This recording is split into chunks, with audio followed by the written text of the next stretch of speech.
Good afternoon ma'am. Good afternoon good afternoon ma'am. Good afternoon good afternoon good ma'am. Afternoon ma'am. Ma'am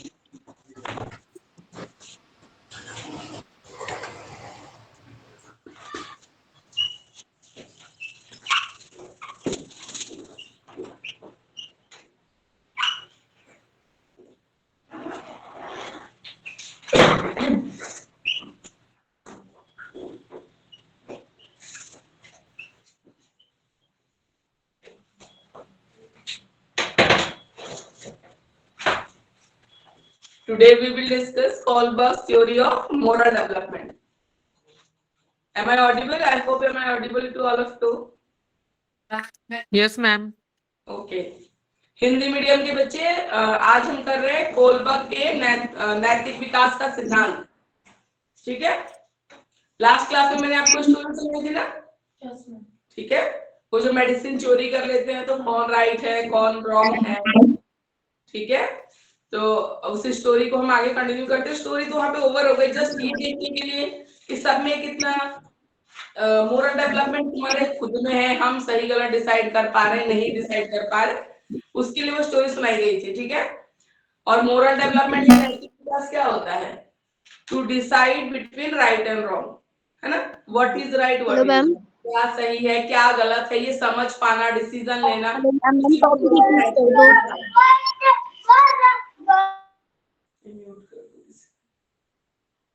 ठीक है, ma'am voice clear नहीं आ रही है। मेरी voice आ रही है?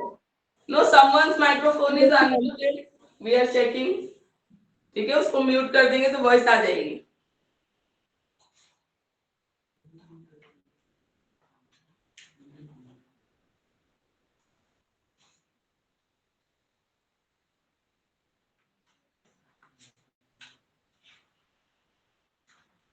पियाजे थ्योरी हमने कर लिया था। ठीक है, Erikson theory we have done. तो according to syllabus this is the last theory. ठीक है, कोलबर्ग की थ्योरी लास्ट थ्योरी है जो आपको करनी है।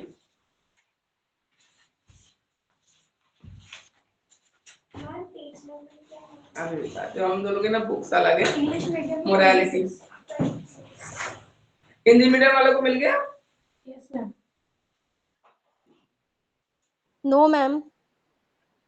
हिंदी मीडियम कितना page number? 27। Hindi medium page number 27, English medium 26।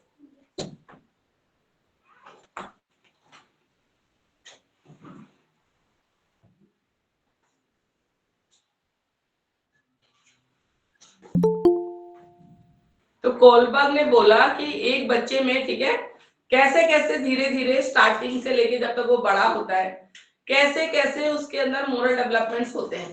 ठीक है, तो जैसे हमने पर्सनालिटी डेवलपमेंट के अलग अलग स्टेजेस में एरिक्सन ने डिवाइड कर दिया था, ऐसे कोलबर्ग ने सेम क्या किया है, स्टेजेस को अलग अलग स्टेजेस में डिवाइड कर दिया। पहले तो 3 मेन स्टेज है, फिर उसके सब स्टेजेस हैं।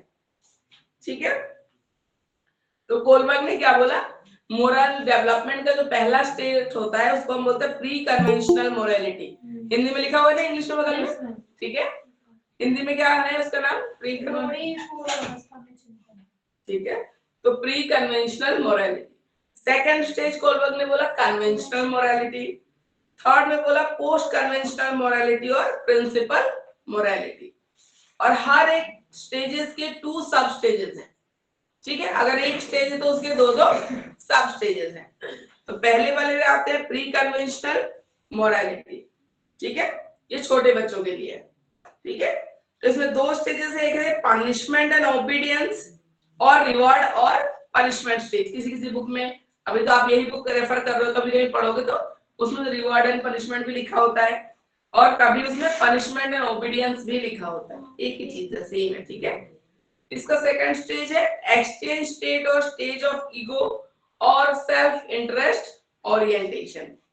ठीक है, तो पहला स्टेज देखते हैं, रिवॉर्ड और मैम पनिशमेंट। कौन सा बुक पढ़ा रहे हो? Excuse me ma'am. Paper 1 childhood and growing up. तो मैम उसमें कौन सा चैप्टर है? क्या? उसमें कौन सा चैप्टर है? मुझे मिल नहीं रहा, पेज नंबर आप बता दो। यूनिट 28 पेज नंबर है हिंदी में 28 पेज नंबर है, यूनिट 2 कर रहे हैं, इंग्लिश वालों के 26 पेज नंबर है, पेपर 1। मैं हिंदी में बोल रही हूँ। 28 हिंदी मीडियम के लिए 28 पेपर 1 जो बुक है ना, इसमें 28 पेज नंबर खोलिए आप। Page number Kohlberg 28। के नैतिक विकास का सिद्धांत मिला आपको?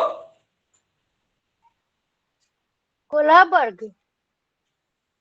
कोलबर्ग उसका पेज नाम है नंबर कोलबर्ग। 28 में पेज हाँ नंबर 28 में तो ये आ रहा है। हाँ, तो यही पढ़ रहे हैं ना हम, कोलबर्ग के नैतिक विकास का सिद्धांत। ठीक है मैम, मिला थैंक यू आपको? मैम। हाँ ठीक मिल है, गया। यस ठीक है, मैम। ठीक है। तो 3 स्टेजेस है, तो सबसे पहले हम फर्स्ट स्टेज डिस्कस कर रहे हैं जो छोटे बच्चों के लिए होता है, प्री कन्वेंशनल मोरालिटी। इसमें 2 स्टेजेस है, पहला है रिवॉर्ड एंड पनिशमेंट स्टेज हम बोलते हैं, या पनिशमेंट एंड ओबीडियंस स्टेज हम जिसको बोलते हैं।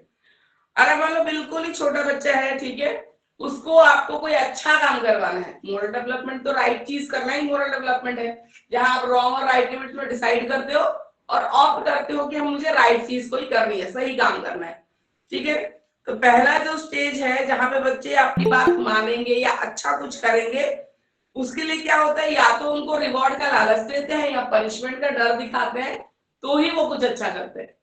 जैसे हम बोलेंगे कि दादा दादी के यहाँ गए हैं, कोई बड़े लोग घर पे आए, उनको सिखाया कि पैर छूने चाहिए, ठीक है, तो पैर छू, तो आप बोलेंगे कि अगर सब आते हैं, बड़े लोग आते हैं, आप गुड बिहेव करोगे ना तो आपको रिवॉर्ड मिलेगा, आप अच्छे बच्चे बनोगे, ठीक है, सबके पैर छूओगे, सबके अच्छे से ग्रीट करोगे, तो आप गुड बॉय बनोगे तो आपको रिवॉर्ड मिलेगा।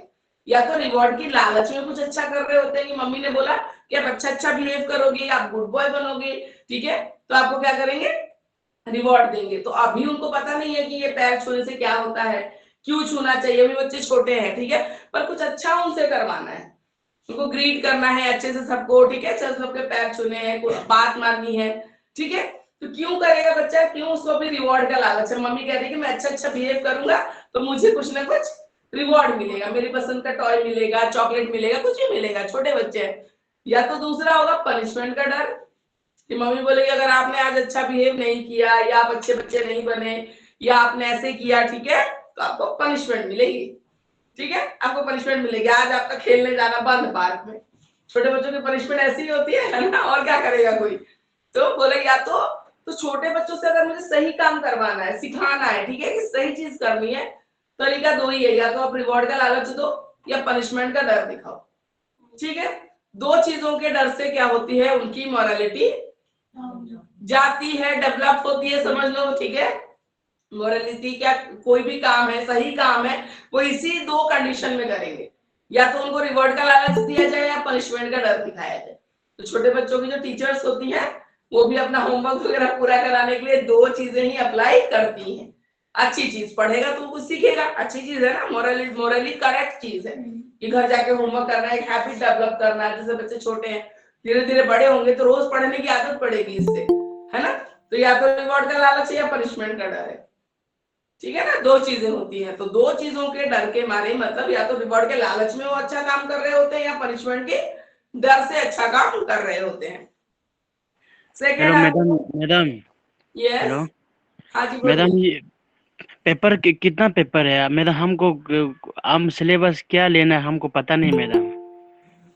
देखिए 3 पेपर हैं जो कंपलसरी है, जो सबके सेम है, ठीक है। अभी हम पेपर 1 पढ़ रहे हैं, फिर पेपर 2 है कंटेम्प्रेरी इंडिया एंड एजुकेशन है, थर्ड पेपर आपका लर्निंग एंड टीचिंग है, ठीक है। मैं, उसके बाद आपके 2 टीचिंग सब्जेक्ट्स आएंगे, 2, तो वो हर बच्चे के अलग अलग होंगे, कुछ बच्चों के कॉमन भी होंगे, एसएसटी इंग्लिश बहुतों का होता है, एसएसटी हिंदी होती है बहुतों की, ठीक है, या मैथ्स वालों का होगा, मैथ साइंस होता है, ठीक है, या लाइफ साइंस या वो भी होता है, फिजिकल साइंस भी होता है। तो जो 2 टीचिंग सब्जेक्ट आपने ऑप्ट किए होंगे वो सबके अलग अलग होंगे, पर जो 3 पेपर कॉमन है वो सबके एक जैसे होंगे जिनकी क्लासेस हो रही है। इवन हम टीचिंग सब्जेक्ट की क्लास भी बाद में प्रोवाइड कर देते हैं, कम मिलती है वो, पर मिल जाती है, जो जिस सब्जेक्ट है वो फिर ग्रुप वाइज करते हैं हम वैसे, क्योंकि सारे बच्चों को मैडम, तो टीचिंग सब्जेक्ट लेके फायदा नहीं है। एक्सक्यूज मी हाँ जी मैडम। बोलिए, बोलिए बोलिए। मैडम, ये आप क्या ये ग्रुप वाइज कहाँ कहाँ से कौन सा स्टेज से ग्रुप वाइज क्रिएट नहीं किया है क्या आप? अभी ग्रुप वाइज की जरूरत नहीं है ना, अभी तो कॉमन पेपर चल रहे हैं जो सबको ही पढ़ना है, एमडीयू वाले को भी, कुरुक्षेत्र वाले को भी। ये पेपर तो सबका पेपर 1 कॉमन है सारी यूनिवर्सिटीज का, ठीक है। तो ये तो सब बच्चों को पढ़ना है। मैडम पेपर का नाम एक बार डिटेल से बता दीजिए। हम आज ही क्लास अटेंड कर रहे हैं। पेपर 1 है चाइल्डहुड एंड ग्रोइंग अप। अगर आपका हिंदी मीडियम है तो ये बाल्यावस्था क्या है, बाल्यावस्था तथा विकास, ठीक है। अगर हिंदी में है तो आप ये है पेपर का नाम, इंग्लिश है तो चाइल्डहुड एंड ग्रोइंग अप है, पेपर 1 है आपका। आपको क्या बोला आपको, पेपर 1 कर रहे हैं, पेपर 1। आपको बुक्स मिली होंगी ना, उसमें जो पेपर 1 है आप वो निकालिए। मैडम पेपर कौन, हमको पता भी नहीं है, ये जस्ट ऐसे ग्रुप में जो ऐड करके रखा हुआ है, इसलिए ना कुछ इन्फॉर्मेशन भी नहीं दे रहा है, इसलिए। बुक्स तो ले गए होंगे आप ऐसा करो, देखो आप ऐसा करो, नीतू मैम से एक बार बात कर लो वैसे, ठीक है। नीतू मैडम से? हाँ नीतू मैम से बात कर लो। अभी क्लास ले लो, देखो रिकॉर्डिंग चल रही है ना। अभी आप जो बात करो, देखो क्लास ले लो, 2 घंटे की क्लास होती है, आपको भी पता है ना वैसे। तो टाइम तो बहुत कम है आप लोगों के पास, ठीक है। तो पहले क्लास ले लो, बाकी लोगों को डिस्टरबेंस मत करो ना वैसे, बाकी स्टूडेंट्स को, ठीक है। होगा हाँ फिर। ठीक है। सेकंड जो स्टेज होती है, अब आते हैं हम, सेकंड आता है एक्सचेंज स्टेज, ठीक है, या हम उसको बोलते हैं स्टेज ऑफ ईगो या सेल्फ इंटरेस्ट। एक्सचेंज में, ठीक है, आप थोड़ा बच्चा बड़ा हो गया है ना, तो अब कहता है कि मैं ये करूंगा तो मुझे क्या मिलेगा बदले में। एक्सचेंज ऑफर वो डिमांड रखता है, ठीक है, कि मम्मी मैं ये सारा होमवर्क कर लूंगा तो मुझे क्या मिलेगा, है ना, मैं ये सारा काम कर दूंगा आपका तो मुझे क्या मिलेगा। एक्सचेंज ऑफर, ठीक है, एक्सचेंज ऑफर। तो आप वो डिमांड करने लग गया, वो पनिशमेंट और रिवॉर्ड की नहीं, कहीं मम्मी ने दिया दिया नहीं दिया तो पहले वो बुलवाता है कि हाँ मैं ये कर लूंगा तो मुझे एक्सचेंज में ये चीज मिलनी चाहिए, अपनी पसंद का। सेल्फ इंटरेस्ट, अपने मतलब की कोई चीज होगा तो वो करेगा। अभी उसको छोटा बच्चा है, उसको नहीं पता सही गलत, अभी धीरे धीरे समझेगा, बड़ा होगा तो। पर अभी अगर कुछ बोल रहे हो तो कर देगा, कर देगा। तो पहले तो रिवॉर्ड या पनिशमेंट वाली कंडीशन थी, अब आ गया उसका सेल्फ इंटरेस्ट ओरिएंटेशन, मेरे मतलब की कोई चीज होगी तो मैं कर दूंगा, ठीक है। मम्मी ने बोला ये करो, अच्छी चीजें हैं, कर लेगा, फिर बोलेगा ठीक है तो फिर मुझे वीकेंड पे ले जाना, वीडियो गेम खेलने चलूंगा, मॉल चलूंगा, कहीं तो चलूंगा, मुझे घुमा के ले आओ, ठीक है। या अगर उसको पढ़ने का शौक है तो बोलेगा मुझे स्टोरी बुक दिला दो, मुझे कॉमिक्स दिला दो, कुछ अपनी डिमांड की चीजें। ड्राइंग का शौक है तो बोलेगा मुझे कैनवस दिला दो या कलर्स दिला दो, जो भी है, ठीक है। तो सेल्फ इंटरेस्ट ओरिएंटेशन, थोड़ा बड़ा हो गया है तो अब उसको अपनी पसंद की चीजें उसको मिलेंगी तो वो आपका काम करके देगा, या कुछ अच्छी चीज जो सिखा रहे हो वो करके देगा। Self interest orientation,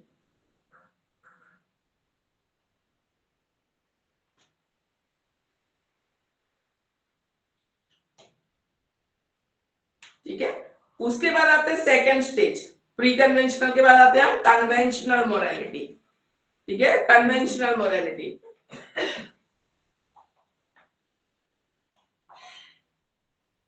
conventional morality में, ठीक है, अब बच्चा थोड़ा बड़ा हो गया है, ठीक है, बड़ा हो गया है अब, ठीक है। अब मान लो बच्चा कहाँ है, टीन एज में आ रहा है धीरे धीरे, ठीक है, चाइल्डहुड से अब टीन एज में आ रहा है। अब क्या कंडीशन रहेगी उसकी अच्छी चीजें करने के लिए, मोरालिटी फॉलो करने के लिए, good boy good girl orientation. जब तक प्राइमरी क्लासेस में है, 5th में, 4th में, 3rd में, तो अगर उसकी तब तारीफ करते हैं ना तो बहुत अच्छा लगता है, बोलेंगे ना वो ये तो गुड बॉय है इसने इसने सारा काम कर लिया, तो बहुत खुश होते हैं। अब वो एक्सचेंज वाला भी नहीं है, वो वाला भी नहीं, इनकी तारीफ करो तो ये बहुत खुश होते हैं, ठीक है, इनकी तारीफ करो कि वो you are such a good girl, ma'am बोलेंगी, घर पे बोलेंगे तो बहुत खुश होते हैं कि देखो मैंने तो गुड गर्ल बोला, मुझे तो गुड बॉय बोला, ठीक है, तो खुश होते हैं। वो जो खुशी होती है ना उनको कि मेरी तारीफ हुई है, इस चक्कर में वो आप करेंगे, अच्छी चीजें करेंगे आप लोग। अच्छा ये मैं करूंगा या करूंगी तो मुझे सब गुड बॉय बोलते हैं, ठीक है, मैं ये काम कर लूंगी तो सब दादी मम्मा मैम सब मुझे गुड गर्ल बोलते हैं, मैं तो गुड गर्ल हूँ। तो good boy good girl orientation, ठीक है। जैसे धीरे धीरे धीरे बड़े हो रहे हैं उनको तारीफ सुनना अच्छा लग रहा है, ठीक है, तारीफ सुनना अच्छा लग रहा है, तो इस चक्कर में वो अच्छी चीजें कर रहे हैं कि चलो मैं अच्छा करूंगा तो मुझे गुड बॉय बोलेंगे, नहीं तो मुझे बैड बॉय बोल देंगे सब। तो ये good boy good girl orientation, approve करे मेरे काम को, कोई अप्रूव करे, कोई मेरी तारीफ करे तो बहुत खुश होते हैं। उसके बाद आते हैं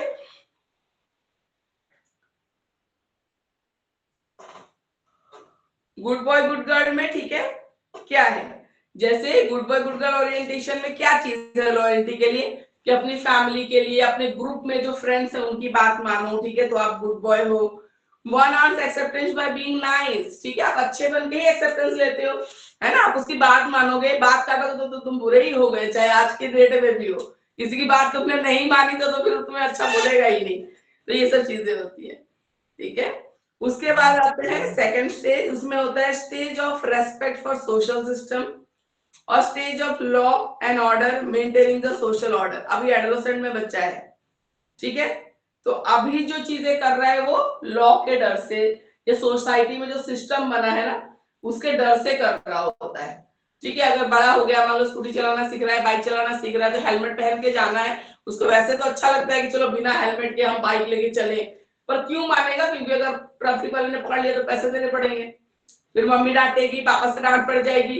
तो अभी अच्छी चीजें क्यों हो रही है, लॉ के डर से, या सोसाइटी में जो सिस्टम हमारा बना हुआ है, सोशल सिस्टम बना हुआ है, वो टूटेगा तो इसको फिर डांट पड़ेगी, तो कानून ही बना हुआ है, उसको तोड़ने के लिए फिर वो डरता है, तो इस डर के मारे फिर अच्छी चीजें कर रहा है, ठीक है। सोशल सिस्टम है, लॉ एंड ऑर्डर है, ये सब मेंटेन करना है, इसकी वजह से मान रहा है। सोशल ऑर्डर, अपनी ड्यूटी मेंटेन करना था कि सोशल ऑर्डर मेंटेन हो। मान लो उसका कुछ मन भी कर रहा है, ठीक है, छोटे बच्चे होते हैं तो अपनी फ्रेंड की पेंसिल अच्छी लग रही है तो बैग में डाल दी, नर्सरी का बच्चा है, मान लो उसको तो नहीं पता, ठीक है, तेरी पेंसिल अच्छी लग रही है मैं रख लूं तो रख ली, ठीक है, उसको नहीं पता इसको, मतलब अगर वो नहीं सुन रहा है या मैंने उसको बिना बोले ले लिया, उसने सुना नहीं, तो ये चोरी भी हो सकती है, अभी उसको नहीं पता, नर्सरी का बच्चा है, छोटा सा बच्चा है, पर आगे चल के अगर मन भी करके नहीं, फ्रेंड की ये चीज बहुत अच्छी है, एडोलेसेंट स्टेज में आप नहीं उठाते हो, क्यों, तब आपको पता होता है ये चोरी की कैटेगरी में आएगा, अगर मैंने उसको बिना बोले लिया तो वो ये चोरी होगी, ठीक है, अगर उसको पता ही नहीं और मैंने चीज उसकी पसंद आ रही है और बैग में डाल दी तो ये चोरी होती है, तो वहां पे सोशल सिस्टम है, लॉ एंड ऑर्डर के डर से बच्चा वो चीज कभी भी नहीं करता है, ठीक है, तो ये भी होता है। उसके बाद आता है पोस्ट कन्वेंशनल मोरालिटी, अब एडल्टहुड में आ गया है धीरे धीरे एडोलेसेंट से बच्चा पोस्ट कन्वेंशनल मोरालिटी। इसमें क्या है, इसमें है स्टेज ऑफ सोशल कॉन्ट्रैक्ट, ठीक है, और उसके बाद आता है उसका सेकंड स्टेज, इस स्टेज का सेकंड सब स्टेज है स्टेज ऑफ कॉन्शियसनेस और यूनिवर्सल प्रिंसिपल्स।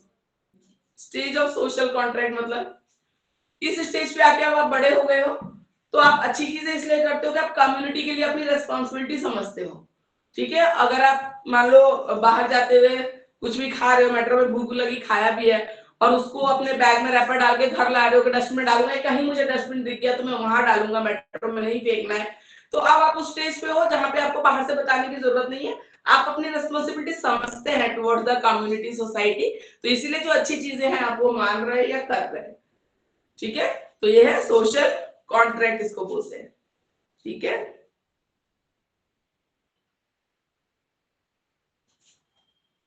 तो सोसाइटी के लिए जो रूल बनी है, कम्युनिटी ने जो रूल सेट किया है, ठीक है, तो म्यूचुअल, आप भी उस सोसाइटी में रहते हो तो आप अपनी ड्यूटी मानते हो और आप उसको फॉलो करते हो।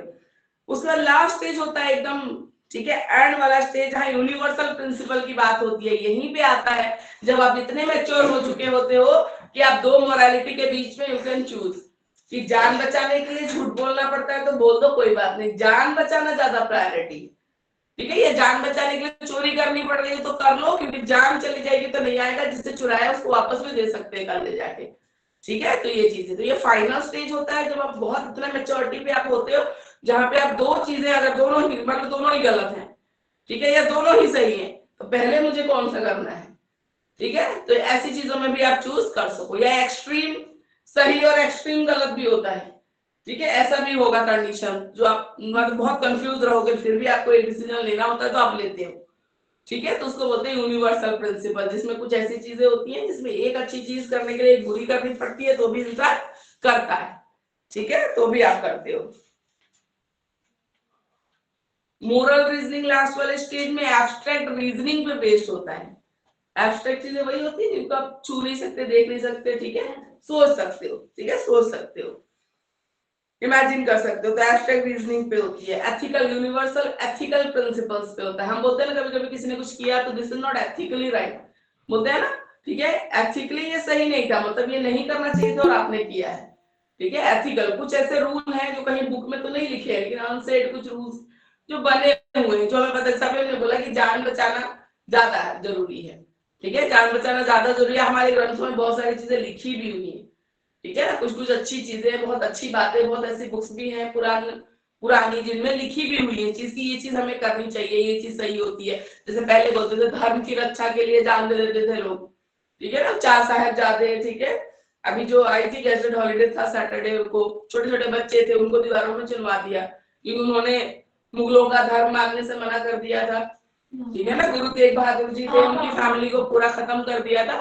तो ये अच्छी चीजें पुरानी चीजों में लिखी हुई। तो एथिकल क्या था? एथिकल था अपने धर्म को बचाना, ठीक है। हमारा जो कल्चर है, संस्कृति है, अपना चीज अपनी चीज है, उसको बचाने के लिए उन्होंने जान देना सही समझा, है ना। पर अपना धर्म बदलना या उनके आगे झुकना, मुगल थे बाहर से आए, हम क्यों अपना भारत की संस्कृति है, हमारा कल्चर है, हमारा धर्म, हम क्यों छोड़े दूसरों के लिए, है ना। तो कुछ चीजें तो एथिकली राइट का मतलब ये सब चीजें हैं। तो बहुत कहानियां आप पढ़ोगे पहले भी, या वो है हरिश्चंद्र की कहानी पढ़ी होगी, सच बोलना।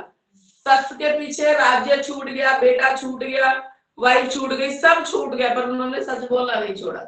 इसलिए हम फ्रेंड्स को भी बोलते हैं चले चलो ज्यादा हरिश्चंद्र बनने की जरूरत नहीं है, बोलते हैं ना। तो हरिश्चंद्र की कहानी वो है, पता है सबको हरिश्चंद्र की कहानी? उनके अपने उसको जलाने लाए थे तो भी पैसे नहीं थे, उन्होंने जलाना, अपने बच्चे को नहीं जलाने दिया। वो मतलब जब पूरा राज्य त्याग दिया था, कुछ नहीं बचा था, तो वो शमशान में लाश जलाने का काम करते थे। तो जो आता था लाश जलाने उसको थोड़ा बहुत पैसे देने पड़ते थे लाश जलाने के लिए। उनकी वाइफ आई थी उनके बच्चे को लेके लाश जलाने, और उनके पास एक भी फूटी कौड़ी नहीं थी, उन्होंने अपने बेटे की लाश को भी नहीं जलाया कि ये धर्म के विरुद्ध है, यह नियम है तो इसको मानना पड़ता है। तो इतना ज्यादा था पहले के लोगों में, ठीक है। कुछ कुछ चीजें हैं, देखो अब क्या ही बोले, ठीक है, होना चाहिए था। थोड़ी शायद फ्लेक्सिबिलिटी वहां हो सकती थी जो नहीं थी। और अब तो इतने ज्यादा है कि अब तो कुछ है ही, ईमान धर्म है ही नहीं किसी का, कुछ नहीं, बहुत ही ज्यादा है। तो इतना भी नहीं होना चाहिए। होता है ना अपनी बैकबोन, अपने वैल्यूज को लेके तो चलो लाइफ में, जिस जिधर ढाले उधर ही ढल गए, फिर तुम इंसान किस बात की हो, है ना। कुछ है अपने प्रिंसिपल्स होती है लाइफ में, कुछ वैल्यूज होती है, उनको लेके चलो, उनको फॉलो करो, ठीक है। पर देखना है थोड़ा सा उसमें भी प्रैक्टिकल रहना है, पर इतना भी नहीं रहना है कि भाई जिधर मुड़े उधर ही मुड़ गए, अपना कुछ है ही नहीं, ये भी नहीं होना चाहिए, ठीक है। तो अपनी पर्सनल बिलीफ फॉर्म करना सबसे पहले, आप किस चीज को वैल्यू करते हो। जब आपको कोई पता नहीं होगा तो क्या मतलब फॉलो करोगे या बताओगे या अप्लाई ही क्या करोगे, जब वो खुद ही नहीं पता कि मेरी खुद की वैल्यूज क्या है, खुद की बिलीफ क्या है, ठीक है। मुझे क्या अच्छा लगता है या मुझे क्या सही लगता है, मुझे क्या गलत लगता है, जब मुझे पता ही नहीं है, मैं खुद अपने आप, मैंने कभी जानने की कोशिश नहीं की, तो मैं अपने लाइफ में क्या अप्लाई करूंगी, मैं दूसरों को क्या ही सिखाऊंगी जब मुझे खुद ही नहीं पता, ठीक है। तो एक चीज मुझे बताओ, आप बताओ आपकी क्या बिलीफ है, आप किस चीज को मानते हो कि नहीं, चाहे कुछ भी हो जाए, मैं तो इसमें कभी कॉम्प्रोमाइज हम नहीं कर सकते, या मुझे लगता है कि ये चीज तो करनी ही चाहिए लाइफ में, या ऐसा नहीं करना चाहिए, एक ऐसी चीज है जो जिंदगी में कभी नहीं करनी चाहिए किसी को भी। क्या लगता है आपको? मैं जिस चीज में कॉम्प्रोमाइज नहीं करती, अगर मेरी गलती नहीं है फिर भी मुझे ब्लेम कर देता है। हाँ तो बिल्कुल ठीक बात है, ठीक बात है। आप पहले पता करो ना बोलने से पहले। हाँ ठीक है, ये आपकी वैल्यूज है कि भाई अगर गलती है तो आप बोलो, बिना गलती के आप मुझे नहीं बोल सकते हैं, किसी को भी चलो नहीं बोल सकते। आपको क्या लगता है? क्या बताऊं मैंने, मतलब जैसे मुझे लगता है, मैं अपना पर्सनली बताऊं, मुझे झूठ बिल्कुल बर्दाश्त नहीं है। ये जो लोग ना ये करते रहते चीजें, जरूरत ही नहीं है, ठीक है। इतना जो झूठ झूठ झूठ, कुछ इंसान तो इतना झूठ बोलेगा ना तुम पागल ही हो जाओगे, एक के बाद दूसरा, दूसरे के बाद तीसरा, मतलब मेरे सोच के भी परे है। तो आई कांट बियर दैट।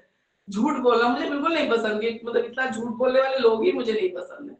तो इस तरीके से मतलब वैल्यूज में मेरी ये चीज है, मैं खुद भी नहीं बोलती कभी, और मैं चाहती भी नहीं कि सामने वाला मुझसे आके बोले। तो मुझे बिल्कुल अच्छा नहीं लगती वो चीज, बिल्कुल अच्छी नहीं लगती, ठीक है। प्रैक्टिकल है, कहीं काम है कि चलो झूठ से किसी का कोई नुकसान नहीं है, बोल दिया, वो अलग चीज होती है। लेकिन जहाँ अपने पर्सनल रिलेशनशिप की बात आ रही है, जहाँ चीजें हार्म हो रही है ना, वहां भी आप बोल के नुकसान कर रहे हो किसी दूसरे का, तो वो बहुत गलत चीज हो जाती है, ठीक है ना। तो वो नहीं करना चाहिए। तो उसमें भी देखना है, मतलब एक्सट्रीमिटी पे किसी चीज के नहीं जाना, पर ये भी तो नहीं करना कि झूठ बोल के आप नुकसान पहुंचा दो किसी का। जैसे अभी क्रिसमस था, कई लोग बहुत हिंदुत्व को बढ़ावा देते तो बहुत गलत है। क्या मैसेज दे रहे हो आप वर्ल्ड के स्टेज पे? एक चीज होती है जैसे कि पार्टी ऑफिस में भी होती है, उसमें पार्टिसिपेट भी नहीं करेंगे कि हमारा फेस्टिवल है, तो वहाँ पे थोड़ी फ्लेक्सिबिलिटी हो जानी चाहिए।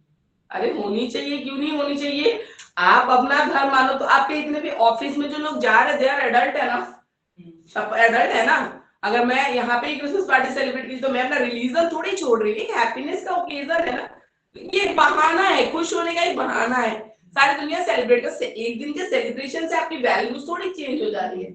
एक आपको और अपॉर्चुनिटी मिल रही है, हम अपने फेस्टिवल सेलिब्रेट कर रहे हैं, साथ में अगर पूरा वर्ल्ड एक मना रहे हैं उसके साथ आपने बना ही लिया। क्यों, हमारे ग्रंथों में लिखा हुआ नहीं, वसुधैव कुटुंबकम, पूरी वर्ल्ड एक दुनिया है, मतलब एक जगह एक फैमिली है, बोलते हैं ना, हमारे ग्रंथों में लिखा हुआ है वसुधैव कुटुंबकम, ठीक है। पूरा वर्ल्ड हमारी फैमिली है, तो फैमिली है, तो फैमिली में जब एक चीज हो रही है तो यू कैन आल्सो सेलिब्रेट। नहीं मतलब ऐसे पीछे हो जाएंगे ना कि स्पॉइल करेंगे दूसरे अगर उसमें इंटरेस्ट। ये लोग वही हैं जिनके पास कोई काम नहीं है, ना जॉब है ना पढ़ने को है, ये वही फालतू लोग होते हैं जिनके पास काम है वो लोगों को क्रिसमस याद है, लेकिन कह रहे हमारे घर में तुलसी पूजा थी, तुलसी पूजा याद नहीं है, बस इसलिए तो अपने घर में करेंगे ना, तुम्हें दिखा दिखा के थोड़ी करेंगे, ठीक है बात होती है। डेली होती है तुलसी पूजा बिल्कुल, जो ये हमारे हिंदू रिलीजन में सुबह उठते ही लोग पहले सूर्य भगवान को जल चढ़ाते हैं, दूसरा जल तुलसी मैया को चढ़ता है, तो सब अपने वैल्यूज मान रहे, तुम जबरदस्ती किसी पे थोप थोड़ी सकते हो, तो ये चीज गलत है। तो ये तो बहुत ही गलत है, ये वही फालतू लोग हैं जिनके पास कोई काम धंधा नहीं है, जो डंडा लेके रोडों पे घूम रहे होते हैं, और इनके पास थोड़ी काम है, काम होगा तो जिससे बस ये करेगा। तो क्या है, तुम अनएम्प्लॉयमेंट को प्रमोट कर रहे हो, काम धंधा छोड़ो और धर्म के नाम पे डंडा उठाओ, एक दूसरे को पीटो, तो तुम नेता बन जाओगे कल को। तो ये चीजें हैं, तो ये गलत है, ये गलत है, ठीक है। एक दिन एक सेलिब्रेट कर रहे हो, उससे आपकी कोई वैल्यूज नहीं चेंज हो जाती हैं। आपको पता है यू आर एडल्ट है ना, कि क्रिसमस सेलिब्रेट करना चाहिए, थोड़ी सब अपना रिलीजन छोड़ के रिलीजन ही चेंज करके बैठ जाएंगे, ऐसा कुछ नहीं होता है, ठीक है ना।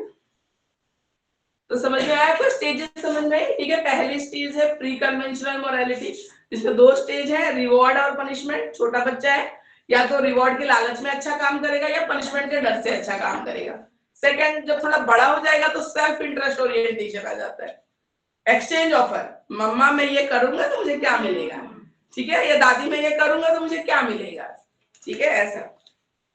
उसके बाद आता है कन्वेंशनल मोरालिटी, से बच्चा थोड़ा बड़ा हो गया है, ठीक है, स्कूल जाने लग गया है, 4th 5th टीनेज, उसमें आ जाता है गुड बॉय गुड गर्ल, जब तारीफ होती है उनकी बहुत अच्छा लगता है उनको, ठीक है। आप एक्सचेंज इतना डिमांड नहीं करते, उनको अच्छा अच्छा बोल दो, बस खुश करो, तारीफ कर दो तो वो बहुत खुश हो जाते हैं। उसके बाद आता है लॉ एंड ऑर्डर के डर से करते हैं, जब थोड़ा टीनेज में होते हैं ना, तो तब बहुत कुछ करने का मन करता है, लेकिन डरते हैं कि कानून है ना, लॉ एंड ऑर्डर है, डर। तो किसी पार्टी में भी वैसे बुलाया, मानो ड्रग्स वगैरह की पार्टी है, तो कुछ बच्चे इसलिए भी डरते हैं, पुलिस का छापा पड़ गया तो लॉ एंड ऑर्डर से डरते हैं, करने का मन तो बहुत कुछ होता है, तो लॉ एंड ऑर्डर है उस टाइम पे जो उनकी मोरालिटी को कंट्रोल कर रहा होता है। एक सोशल सिस्टम है, किसी घर पे किसी ने देख लिया, पापा को बोल दिया, तो सोसाइटी जो है वो नजर रख रही है, इसलिए भी डरते हैं बच्चे। पहले तो और भी चीजें होती थी, वो उसको एक दूसरे पहचान जाते थे, ये तो उस गली के उसका बेटा है, बेटी है। अब तो यहाँ पे फिर भी मेट्रोपॉलिटन सिटीज में ऊपर के फ्लोर पे कौन रह रहा है, नीचे के फ्लोर पे कौन रह रहा है, कोई जानता नहीं है एक दूसरे को। नहीं तो पहले तो सोसाइटी ही गार्ड कर लेती थी सबको, है ना, तो वो चीज होती थी। सीसीटीवी की जरूरत नहीं होती। हाँ बिल्कुल जरूरत नहीं, कौन आ रहा है जा रहा है सब पता होता था। तो तभी तो आजकल मर्डर हो जाता है बगल वाले में, आगे को किसी को पता ही नहीं है, लोगों को रोक टोक अच्छा नहीं लगता, तो कोई बोलना भी नहीं चाहता भाई तुम्हारे घर में क्या हो रहा है क्या नहीं हो रहा है, तो वो चीजें हो जाती है। हर चीजों का अपना वो ये प्लस माइनस होता है, अच्छाई भी होती है बुराई भी होती है। पहले लोग नजर रखते थे तो लोगों को लगता था बहुत ज्यादा हमें ऑब्जर्व करते रहते हैं, अब कोई देखने वाला ही नहीं है, किसी के घर में कुछ भी हो रहे हैं हाँ, आप बोलते हैं कि कैसे पड़ोस के ध्यान भी नहीं रखते, ध्यान नहीं रखते तो कहीं से भी गुजारा है नहीं। पर एज मतलब रेस्पॉन्सिबल सिटीजन है ना, आप कहीं भी रह रहे हो, अगर अगल बगल कुछ ऐसी एक्टिविटी नोटिस हो कुछ हो तो इन्फॉर्म करना हमारी ड्यूटी बनती है, वो चाहे सामने वाला इंसान कैसे भी ले। लेकिन अगर हमें लग रहा है कि नहीं कुछ गलत है या ये पर्सन कोई जा रहा है आ रहा है कोई दिक्कत है, तो इन्फॉर्म करना टोटली आवर ड्यूटी। दिख रहा है तो बोल दो, है ना, ऐसा नहीं है कि कुछ क्राइम होने वाला हो और आपको दिख रहा है कि ऐसा कुछ गलत हो सकता है और आपने बताया नहीं, बताना आपका काम है। बाकी अगर वो होंगे समझदार तो हो सकता है अलार्म थोड़ा सा हो जाए, अलार्म हो जाए, थोड़ा सही हो जाए, ठीक है। तो मोरल डेवलपमेंट के लास्ट स्टेज में ये होता है। अच्छा, उसके पहले है आपका सोशल कॉन्ट्रैक्ट, जहां पे आप कम्युनिटी के लिए अपने आप को रेस्पॉन्सिबल समझते हो, सोसाइटी की अपनी रेस्पॉन्सिबिलिटी समझते हो, तो आप सही चीजें कर रहे होते हो। और एंड में आता है यूनिवर्सल प्रिंसिपल, जहां पे मैंने बोला ना दो चीजों के बीच में आपको चूज करना है, ठीक है, तो उसमें भी आप कर सकते हो, अब मैच्योर एनफ हो आप ऐसे डिसीजंस लेने के लिए। तो ये है आपका Kohlberg theory of moral development. अब ये आएगा थ्योरी, तो डायरेक्ट नहीं लिखना है, शुरू नहीं कर देना, मैंने बार बार बोला है, पहले लिखना व्हाट इज मोरल डेवलपमेंट, क्या होता है। ठीक है, कोलबर्ग कौन थे इसमें लिखा हुआ है। ठीक है, थोड़ा सा उसका इंट्रोडक्शन देना, उसके बाद आना।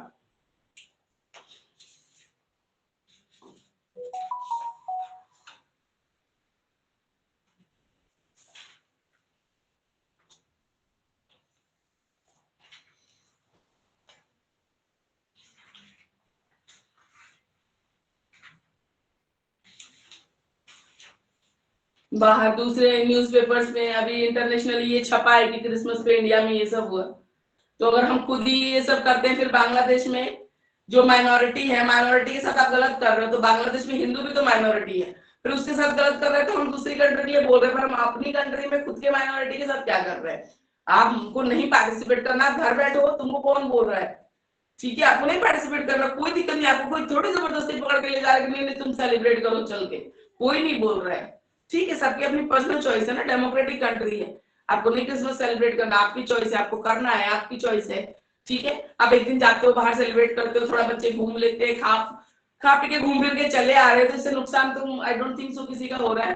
तो बाकी आप बहुत ही इतने कट्टर हो, ठीक है, बहुत ही ज्यादा कि नहीं मुझे करना ही नहीं है, आप अपने घर पे बैठो, टीवी देखो, जो मर्जी वो करो, आपको कोई नहीं पकड़ के ले जा रहा है, पर दूसरों को क्यों इतना हरास करना, तंग करना। ठीक है, रिलीजन के नाम पे वो भी बहुत गलत है। ठीक है, यहाँ पे आपका यूनिट 2 इज कंप्लीटेड। यहाँ तक किसी को कोई दिक्कत तो नहीं है, आज की थ्योरी में किसी को कोई दिक्कत। कोलबर्ग का मोरल डेवलपमेंट कौन सा, शैक्षणिक वाला जो है एजुकेशनल इम्प्लीकेशन, उसमें है तो इनको दिया हुआ।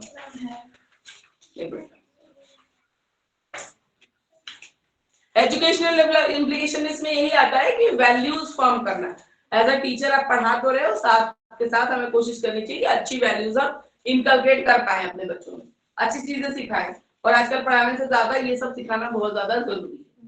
ठीक है, सोसाइटी में मैंने बोला था आपको लास्ट टाइम पे मोबाइल चोरी कर रहे हैं और एमबीए होल्डर्स है, तो फिर ऐसे एजुकेशन का कोई फायदा नहीं है। ठीक है मैम, आज के टाइम पे ना पेरेंट्स भी नहीं कहते पढ़ रहे हैं बच्चे, पढ़ रहे हैं, मतलब जो चीजें घर पे सीखनी चाहिए वो सोचते हैं कि बाहर दूसरे लोग सिखाएं। बिल्कुल, जो चीजें पहले घरों में ही हो जाती थी ना, वही तो आजकल तो स्कूल और टीचर की रिस्पांसिबिलिटी इसलिए भी तो ज्यादा हो गई है ना, कि जो चीजें पहले घर में ही हो जाती थी, टीचर को पढ़ाने का काम होता था, बस पढ़ाना, और फिर और नहीं भी हुआ तो पीट पाट के ही सीधे, डर के मारे ही बच्चे सीधे हो जाते थे। अब आप हाथ लगा सकते नहीं हो, बच्चा घर से कुछ सीखता है, सब कुछ जो सिखाना तुम्हें ही सिखाना, वैल्यू भी तुम्हें ही सिखानी है, पढ़ाना भी आपको ही है। ठीक है, सब कुछ आप ही को करना है, तो बहुत मुश्किल है टीचर्स के लिए, आजकल बहुत मुश्किल होता जा रहा है, चीजों को करना बहुत मुश्किल हो रहा है। ठीक है, दिखाइए बुक एक बार।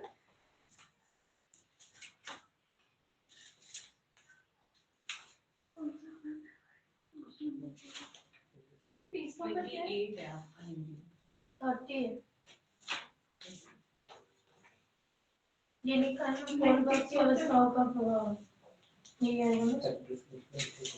यही लिख सकते हैं ना, नॉलेज में। ये तो फैक्टर्स हैं जो मोरालिटी को इन्फ्लुएंस करती हैं, ये तो फैक्टर्स बट हैं। है नहीं ना इसमें, तो हम ये लिख सकते हैं ना उसके बदले में। एजुकेशनल इम्प्लीकेशन में ये नहीं लिखना है, एजुकेशनल इम्प्लीकेशन में आपको ये लिखना होता है कि बीएड में जो है आप पढ़ रहे हो, कहाँ आपके यूज आएगा, काम कहाँ आएगा। इंग्लिश मीडियम वाला में दे रखा है एजुकेशन टाइप के बच्चों को ये सिखाया जाती है। देखो, एजुकेशनल इम्प्लीकेशन में क्या है कि अगर आपको किस स्टेज में बच्चा कैसे मोरालिटी सीखेगा, ये आपने सीखा। छोटे बच्चों के टीचर हो तो आप रिवॉर्ड पनिशमेंट का लालच दोगे, ठीक है, दो चीजें होती है, उसका सेल्फ इंटरेस्ट कि बेटा ये कर लो तो बोलेगा मुझे क्या मिलेगा, तो आप कुछ अच्छा सा दो उसको कि बेटा प्राइज मिलेगा, आप इसमें पार्टिसिपेट करो, ड्रॉ करो। तो आप एज अ टीचर आपको पता है कि हर स्टेज में कैसे कैसे वो करना है। अगर टीनेज बच्चे को आप पढ़ा रहे हो तो उसको सोसाइटी के नॉर्म्स के बारे में बताओ, लॉ एंड ऑर्डर के बारे में बताओ कि कानून है, नहीं करोगे तो आपको पनिशमेंट मिलेगी, है ना। तो ये चीजें, तो कैसे आप मोरालिटी फॉलो करवा सकते हो बच्चों में, कैसे बच्चों से अच्छी चीजें करवा सकते हो, ठीक है।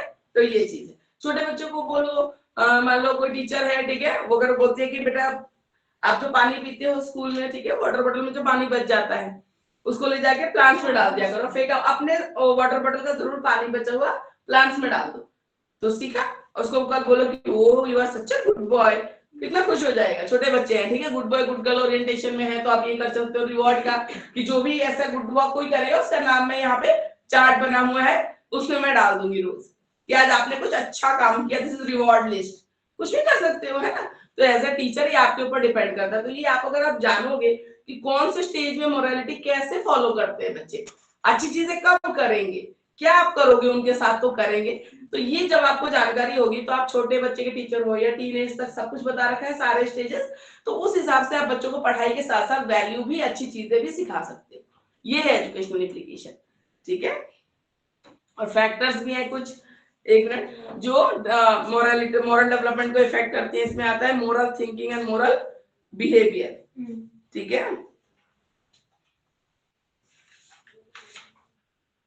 अब जैसे इसमें क्या होता है moral thinking and moral behaviour, कुछ लोगों को देखना बातें बड़ी बड़ी हैं, सब पता है उनको, फिर करते कुछ भी नहीं है, करेंगे जब करने जाएंगे तो उल्टा ही कुछ करेंगे, ठीक है। ऐसे भी होते हैं, यहाँ बड़ी बड़ी बातें, अरे नहीं ये तो गलत है भाई, ऐसे नहीं होना चाहिए, फिर करने गए क्या तो खुद ही गलत ही कर रहे हैं, ठीक है। हाँ, तो ये दूसरों को बताने के लिए, दूसरे को बताने के लिए कि देखो मैं कितना मोरली करेक्ट हूँ, और जब अपनी बारी आती है तो फॉलो नहीं करते हैं। उसके बाद आते हैं मोरल रीजनिंग एंड इवैल्यूएशन, उसमें जब हम पजल में फंस जाए कि हमें क्या करना चाहिए और क्या नहीं करना चाहिए, उसका डिसीजन लेना। कल्चर एंड मोरल रीजनिंग, ठीक है, कल्चर भी हमारी मोरालिटी डिसाइड करता है। हमारे इंडिया में कुछ चीजें हैं जो कल्चर में गलत है, जैसे हमारे हैं एक शादी है, ठीक है, डाइवोर्स हो गया किसी का, दैट इज अनदर थिंग, वो भी आप लीगली सेपरेट होकर आप करो किसी की लाइफ, ठीक है, सबको अपनी लाइफ जीने का हक है। पर फॉरेन कंट्रीज में है 2 3 4 सब नॉर्मल है ना, कि एक को डाइवोर्स दिया, बच्चों के लिए भी नॉर्मल है, इनके लिए भी नॉर्मल है, सब चीज नॉर्मल है। तो यहाँ भी आ गया है खैर वो कल्चर, तो कल्चर भी मोरालिटी कहीं ना कहीं डिसाइड करती है। अदरवाइज उनसे अगर इन्फ्लुएंस ना होते वेस्टर्न कंट्रीज से, तो हमारे कल्चर में ये सब चीजें बहुत ही, ठीक है, मतलब एक्सेप्टेबल नहीं थी। तो मोरली हम गलत हो जाते हैं, हमें गिल्ट आ जाता है कि अरे नहीं ऐसा तो कोई नहीं करता, हम कैसे कर रहे हैं, ठीक है ना। तो कल्चर भी कहीं ना कहीं मोरालिटी डिसाइड करता है। जैसे मिडिल ईस्ट में पॉलीगैमी का भी वो है। हाँ, पॉलीगैमी है, एक से ज्यादा वाइफ है, ठीक है, तो वो है उनके कल्चर में। फैमिली है मोरल डेवलपमेंट, बिल्कुल आप बच्चा जो फैमिली में देखता है ना, बिल्कुल वही सीखता है। फैमिली अगर बहुत ही मोरली करेक्ट है, अच्छी चीजें करता है, वो देखता है अपने पेरेंट्स को, ग्रैंड पेरेंट्स को, फैमिली में कि नहीं, अब मान लो किसी के फादर ने किया, मेरे ग्रैंडफादर ने भी वैसे किया, मैं भी ऐसे करूं, ऐसे, और सीखते हैं वो कहेंगे, तुम सिखाओ चाहे ना सिखाओ, उसने जब अगर बचपन से ऑब्जर्व किया है, अगर सही करते हैं तो वो गलत कर ही नहीं सकता, किसी के साथ भी नहीं करेगा, कभी नहीं करेगा। अगर उसने देखा है कि मान लो प्रॉपर्टी में फादर है, सबको बराबर बांट दिया है, भाइयों को दे दिया, किसी के साथ बेईमानी नहीं करी, तो आगे वो चल के भी ऐसा नहीं करेगा कि भाई अपने भाई की प्रॉपर्टी लेके बैठ जाए, नहीं करेगा। लेकिन उसने देखा ही ऐसा है कि भाई 4 का हिस्सा लेके खा के बैठे हुए हैं, तो फिर वो भी यही सीखेगा, ठीक है ना। तो ये चीज होती है, फैमिली भी कहीं ना कहीं डिसाइड करती है। जेंडर और देखभाल का दृष्टिकोण, ठीक है, जेंडर में तो बिल्कुल हमारी इंडियन सोसाइटी में सारी मोरालिटी लड़कियों को ही सिखाई जाती है, ठीक है, ये गलत है, ये गलत है, ऐसे मत करो, वैसे मत करो, वैसे मत करो, लड़कों को कुछ भी नहीं सिखाया जा रहा है, तो प्रॉब्लम यही पे आ जाती है, ठीक है। सारी मोरालिटी का बोझा लड़कियों के सर पे ही है, तो इसलिए बहुत लड़कियां बाद में भी जब बड़ी हो रही है बहुत स्ट्रेस आउट हो जाती है सिचुएशन से, क्योंकि वो चाहते हुए भी उनके अंदर इतना गिल्ट भर दिया गया है कि तुम करोगे तो तुम ही गलत हो जाओगे, तुम गलत हो जाओगे, गलत हो जाओगे। तो ये चीज है, तो ये है कहीं ना कहीं मोरालिटी लड़कियों से ज्यादा एक्सपेक्टेशन कि वो ज्यादा मॉरल रेस्पॉन्सिबिलिटी शो करें या मॉरली करेक्ट हो, ज्यादा लड़कियां ज्यादा करेक्ट हो, लड़के चल जाते हैं, तो ये गलत है, ठीक है।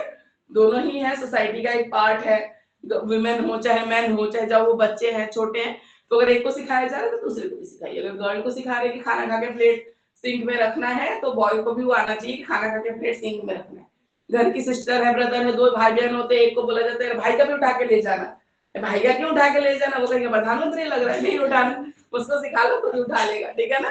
तो ऐसा है, तो ये चीज है, अगर लड़की को सिखा रहे हैं तो लड़की को भी सिखाइए, दोनों को बराबर सिखाइए। लेकिन कहीं ना कहीं बोला कल्चर इफेक्ट करता है, तो सब पीछे से ऐसा चला आ रहा है कि लड़कियों को ही ज्यादा सिखाया जाता है, ठीक है, लड़कों को नहीं बोला जाता है, लड़कियों को ज्यादा बोला जाता है कि तुम ये मत करो, है ना। तो ये सब चीजें हैं। जॉब भी लगेगी, जब बड़े हो जाओगे कॉलेज, तो आपको ज्यादा सजेस्ट किया जाएगा कि रात वाली जॉब या वैसे वाली जॉब में भी बहुत से चूज करना पड़ जाता है लड़कियों को, ठीक है। सिविल इंजीनियरिंग में कंस्ट्रक्शन वाला जॉब, इसमें तो जाने ही नहीं देते पेरेंट्स, मना ही कर देते हैं कि वो सब नहीं, आईटी वाईटी करना है तो कर लो, जो ऑफिस में बैठे वो भी आजकल बोलते हैं, तो पहले तो टीचिंग ही दिखता था इनको।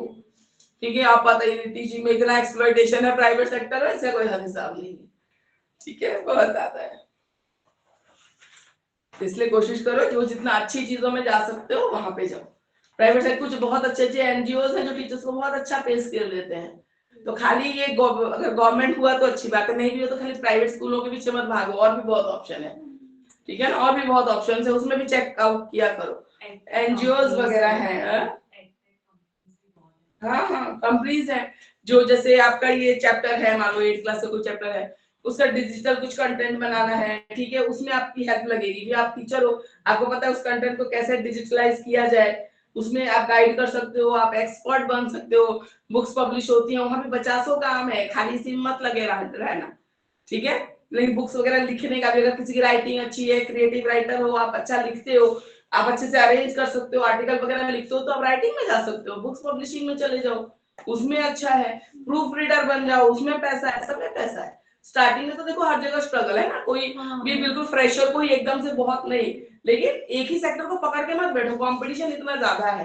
तुम सोच के बैठोगे कि हाँ सरकारी मिली तो मिली, नहीं मिली तो प्राइवेट सेक्टर की जाओ। तो ऑप्शन रखो अपने पास, ऑप्शन रखो। एनजीओस है, ठीक है ना, कंपनीज है जो काम कर रही है एजुकेशन के सेक्टर में, ठीक है, ये फिजिक्स वाला है, इंस्टीट्यूट्स हैं बहुत सारे, बहुत अच्छा पे करते हैं।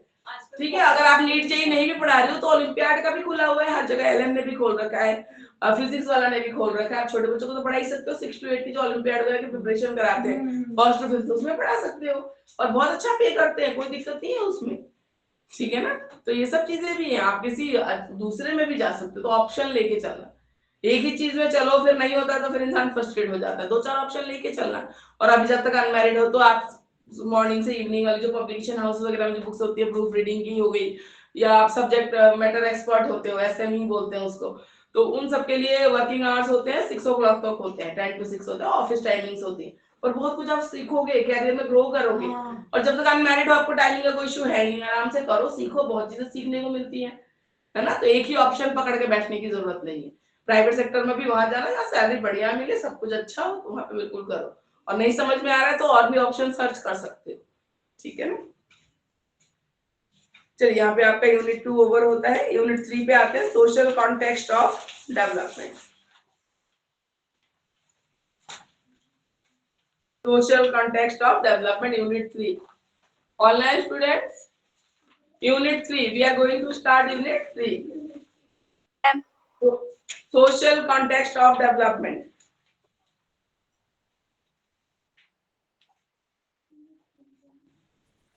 Ma'am, in the book that we have exam notes from Lakshmi Publishing, which page number is this? Okay, I will let you know the page number, but we are starting from unit 3. ठीक है, अब मैं देख के बताती हूँ।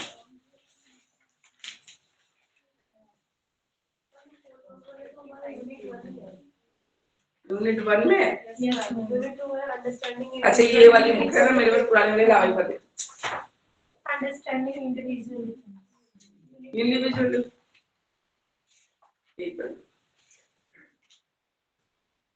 हाँ ये इसमें यूनिट 1 में ही था ना। यस मैम, यूनिट 1 में। यूनिट 2 स्टार्ट कर रहे हैं।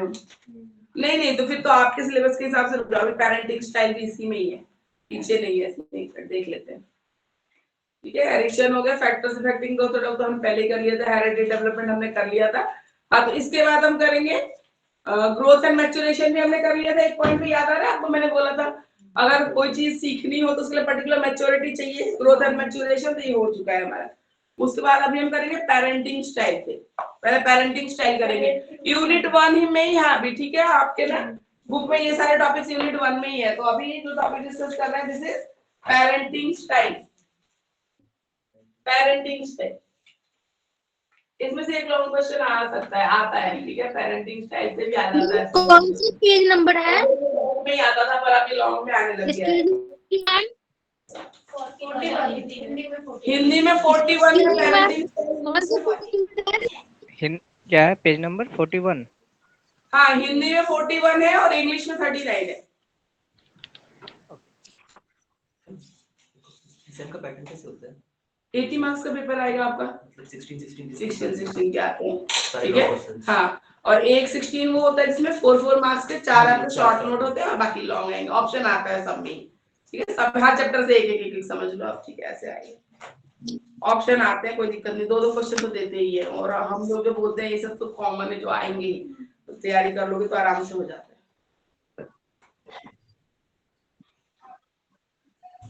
मैम पेज नंबर 39 हिंदी वाले, इंग्लिश 39, हिंदी 41।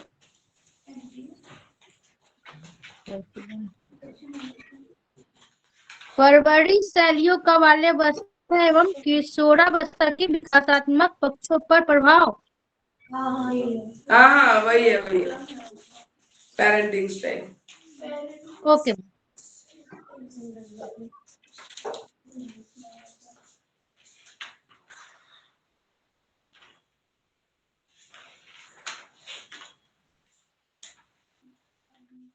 एक बार इंग्लिश वाले बुक देना, इसमें ये पूरा आप दोनों का इंग्लिश है हिंदी?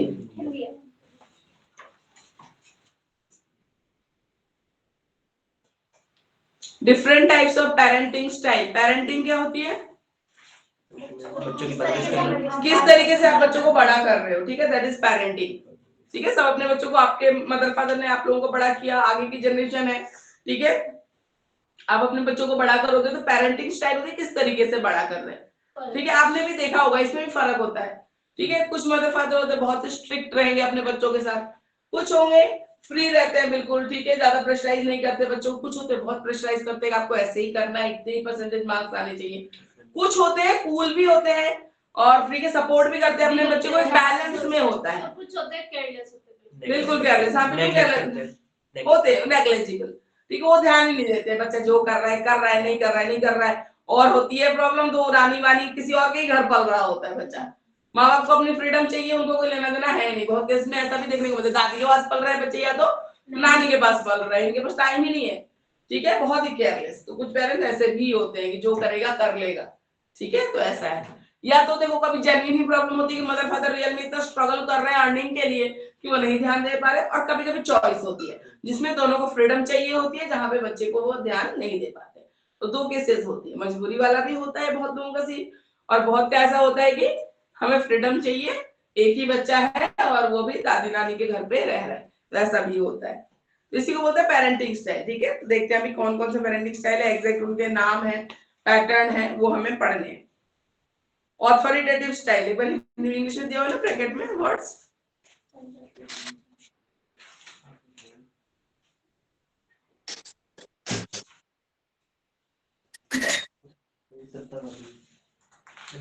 ऑथोरिटेरियन,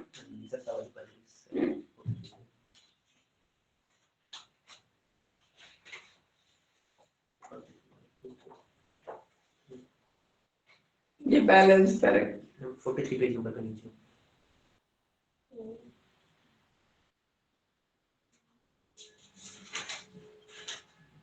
ऑथोरिटेटिव ये रहा फर्स्ट वाला, ठीक है, ये साधिकारात्मक परवरिश शैली, ठीक है ना, ये ऑथोरिटेटिव जो हम इंग्लिश में बोल रहे हो हिंदी में यहाँ पे लिखा हुआ है, ठीक है।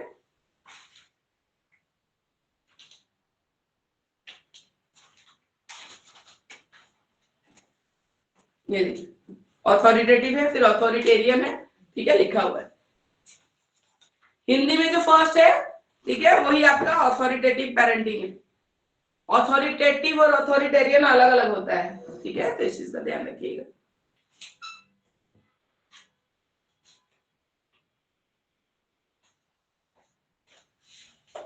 ऑथोरिटेटिव स्टाइल की पेरेंटिंग होती है ना, ठीक है, ये बहुत अच्छी होती है।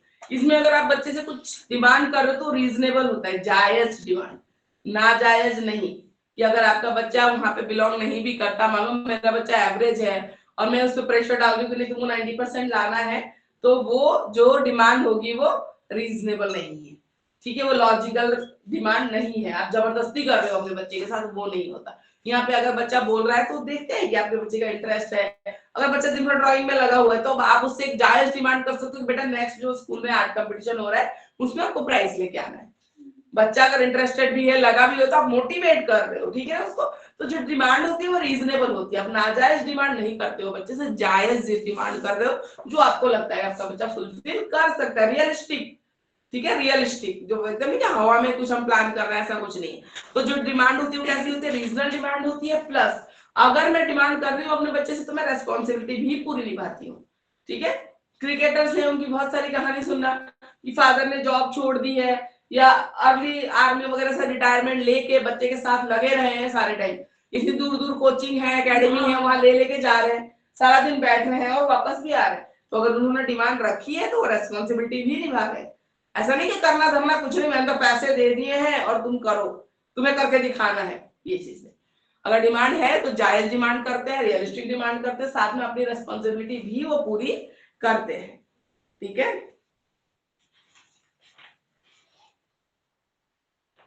रिसोर्स देते हैं अपने बच्चों को, ठीक है, सपोर्ट देते हैं ताकि वो सक्सेसफुल हो सके। कॉन्सिस्टेंट इन एनफोर्सिंग बाउंड्रीज, ठीक है, and demanding and responsive, demanding भी होते हैं साथ के साथ रेस्पॉन्सिव भी होते हैं। अब उसमें एक दो केस ऐसे निकल आते हैं जो बहुत हाई डिमांड रखते हो, ठीक है, पर नॉर्मली जनरली आप जो जनरल केस देखा जाए उसमें अगर डिमांड रख रहे हैं तो रेस्पॉन्सिबिलिटी भी अपनी पूरी करते हैं। अगर मैं कुछ चाह रही हूँ अपने बच्चे से तो मैं उसकी जिम्मेदारी भी उठा रही हूँ, मैं भी लगी हुई हूँ उसके साथ, तो ये चीज होती है, ठीक है। ये इजी टू रिकॉग्नाइज है, ठीक है, हाई एक्सपेक्टेशन होगा और रेस्पॉन्सिव होंगे, ये मेन क्राइटेरिया होती है इनकी। इस स्टाइल में डिसिप्लिनरी रूल्स क्लियर होते हैं और उसके बीच में क्या रीजन है वो एक्सप्लेन किया जाता है। अगर आपका बच्चा इस समय क्रिकेट वाला है, क्रिकेटर बनाना है, तो आप उसको बोल रहे हो कि आप लेट नाइट मूवी नहीं देखोगे, जल्दी सोओगे ताकि जल्दी उठ सको, तो क्रिकेट एकेडमी जाओगे ताकि प्रैक्टिस कर सको। तो अगर आपने कुछ रूल बनाया है ना बच्चे के लिए तो उसको प्रॉपर्ली आप उसको एक्सप्लेन भी कर रहे हो, समझा भी रहे हो, बेटा देखो रात को देर से सोओगे, सुबह आंख नहीं खुलेगी तो आप नहीं जा पाओगे। तो बच्चे को भी इतना फोर्सफुल नहीं लगती कोई चीज, है ना, समझा के बताओगे तो उनको भी लगता है कि ठीक बोल रहे हैं, मैं उठ नहीं पाऊंगा तो मैं नहीं जा पाऊंगा, ठीक है। तो ये चीज होती है इसमें। कम्युनिकेशन इज फ्रीक्वेंट, माता पिता जो है अपने बच्चों से बात करते हैं, ठीक है, हर टॉपिक पे बात करते हैं, उसकी सुनते हैं, अपनी बताते हैं, ठीक है। तो कम्युनिकेशन इस केस में अच्छा होता है और एप्रोप्रिएट होता है और जो बच्चों को समझ में आए ऐसी बातचीत होती है यहाँ पे। नर्चरिंग होते हैं, बहुत केयर करते हैं अपने बच्चे की, ठीक है, नर्चरिंग, बहुत ही नर्चर करना मतलब केयर करना, देखभाल करना, तो उस टाइप के पेरेंट्स होते हैं। एक्सपेक्टेशन और गोल हाई होती है पर क्लियरली उनको बता दिया जाता है कि बेटा आपको ऐसे करना है और हम ये करेंगे आपके लिए, ठीक है, वो भी बताया जाता है।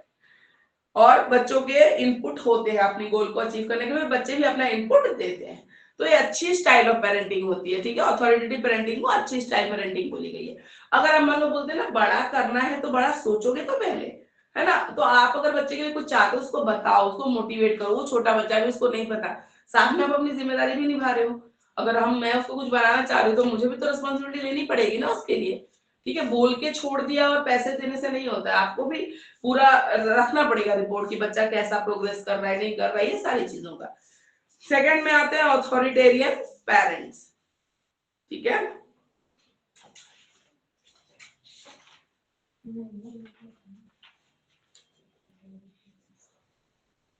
ऑथोरिटेरियन पेरेंटिंग में होता है, ठीक है, पेरेंट्स नर्चर्ड भी है, रेस्पॉन्सिव भी है, सपोर्टिव है, ठीक है, पर कुछ जो लिमिट्स है वो सेट करते हैं अपने बच्चों के लिए, ठीक है। बच्चों की बात सुनते हैं पर हमेशा एक्सेप्ट नहीं करते, ठीक है, और लेस फ्रेंडली होते हैं, फ्रेंडली कम होते हैं, ठीक है, लेस फ्रेंडली होते हैं, एनर्जेटिक होते हैं, चीयरफुल होते हैं, तो इस तरीके से होते हैं। अब देखो क्या करते हैं, स्ट्रिक्ट डिसिप्लिन स्टाइल अपनाते हैं, ठीक है, और उसमें निगोशिएशन के चांस कम है, अगर बच्चे फ्लेक्सिबिलिटी चाहेगा उसमें तो नहीं हो पाएगा, ठीक है। गीता फोगाट वाली वो मूवी देखी है ना, बापू सेहत के लिए तो हानिकारक है, तो समथिंग लाइक दैट, जिसमें स्ट्रिक्ट रूल बनाया गया है, बाल कटवाने हैं, आपको मॉर्निंग में उठना है, अगर बच्चा थोड़ा फ्लेक्सिबिलिटी चाहता है तो वहां नहीं दिया गया था, देखा होगा आप सबने मूवी में, ठीक है। तो ये चीज है। पनिशमेंट कॉमन, अगर नहीं मान रहे तो पनिशमेंट मिलेगी, ये चीज कॉमन है वहां पे। कम्युनिकेशन वन वे होती है, ठीक है, जो खाली पेरेंट ही बोल रहा होता है बच्चे को, जिसका परफेक्ट एग्जांपल जो मैंने बोला उस मूवी में दिखाया ही गया था, वहां बच्चों की बिल्कुल भी नहीं चलती थी, है ना, जो चलता था फादर का ही होता था। तो ये चीज है। रूल्स बताए नहीं जाते कि ये रूल हम बना रहे हैं तो क्यों बना रहे हैं आपके लिए, वो एक्सप्लेन कर, मतलब वन वे कम्युनिकेशन है, मैंने बोल दिया, पेरेंट का ऐसा रहता है, ठीक है। Parents with this style and typically less nurturing, ठीक है, नर्चरिंग है पर कम है और शो नहीं करते हैं उस चीज को। एक्सपेक्टेशंस हाई होती है और फ्लेक्सिबिलिटी कम होती है। सेम एग्जांपल वही वाला। ठीक है, ऐसे बाबू तो सही में हानिकारक ही है सेहत के लिए। ठीक है, बच्चा प्रेशर में आके हो सकता है सब कुछ कर भी ले पर खुशी ना वो जब बाद में एकेडमी में गई थी तो चेंज हो गई थी ना, दोस्तों करने नहीं दिए गया था, फिर उसके पीछे भागने लग जाते हैं बच्चे। तो ये चीज होती है, अचीव करके दे देते हैं कि चलो मेरी जान छूटे वैसे वाला। और इतना प्रेशर अगर रखोगे तो बच्चे को हो सकता है एक टाइम पे जेन्युइन इंटरेस्ट ना ही आ रहा उस चीज को करने में। ये भी होता है, अपने मन से करना और एक प्रेशर में आके करना, दोनों अलग अलग चीजें होती हैं। परमिसिव पेरेंटिंग स्टाइल, इसमें पेरेंट्स बहुत ही लेस डिमांडिंग होते हैं। ठीक है, लेस डिमांड नहीं करते बच्चे से, रिस्पॉन्सिबिलिटी पूरी करेंगे, डिमांड नहीं करते, बहुत लेस डिमांडिंग होते, बहुत कम डिमांड करते हैं, लिमिट सेट नहीं करते ऐसा कुछ। ठीक है, मैच्योर बिहेवियर होता है अपने बच्चों के लिए। अब जो बच्चे ऐसे होते हैं ना, ज्यादा परमिसिव, ज्यादा दुलार में आ गया, अगर ज्यादा ही परमिशन मिल रहा है, ठीक है, कुछ ज्यादा स्ट्रिक्टनेस कम है, तो बच्चे इंपल्सिव हो सकते हैं, रेबेलियस हो सकते हैं, एमलेस हो सकते हैं। ठीक है, डोमिनियरिंग हो सकते हैं, एग्रेसिव हो सकते हैं, low in self reliance, self confidence कम होगा, हर चीज के लिए वो दूसरों पर डिपेंडेंट रहेंगे। सेल्फ कंट्रोल हो सकता है कम हो और अचीवमेंट भी लाइफ में कम हो। ठीक है, लो एक्सपेक्टेशन होता है, बहुत ज्यादा परमिसिव होते हैं। तो इसमें क्या होता है, स्ट्रिक्ट के ऑपोजिट उनका डिसिप्लिन स्टाइल है। लिमिटेड या नो रूल होते हैं बच्चों के लिए। ठीक है, figure problems out on their own, बच्चों को कहते हैं अपनी प्रॉब्लम का सॉल्यूशन खुद ढूंढो। ठीक है, ये चीज होती है। कम्युनिकेशन ओपन होता है, पर ये बच्चे अपने, ये पेरेंट्स अपने बच्चों को उनका डिसीजन खुद लेने देते हैं। पेरेंट्स होते हैं वार्म और नर्चरिंग होते हैं, एक्सपेक्टेशन बिल्कुल कम होती है। लेकिन इसका साइड इफेक्ट क्या आ जाता है कभी कभी,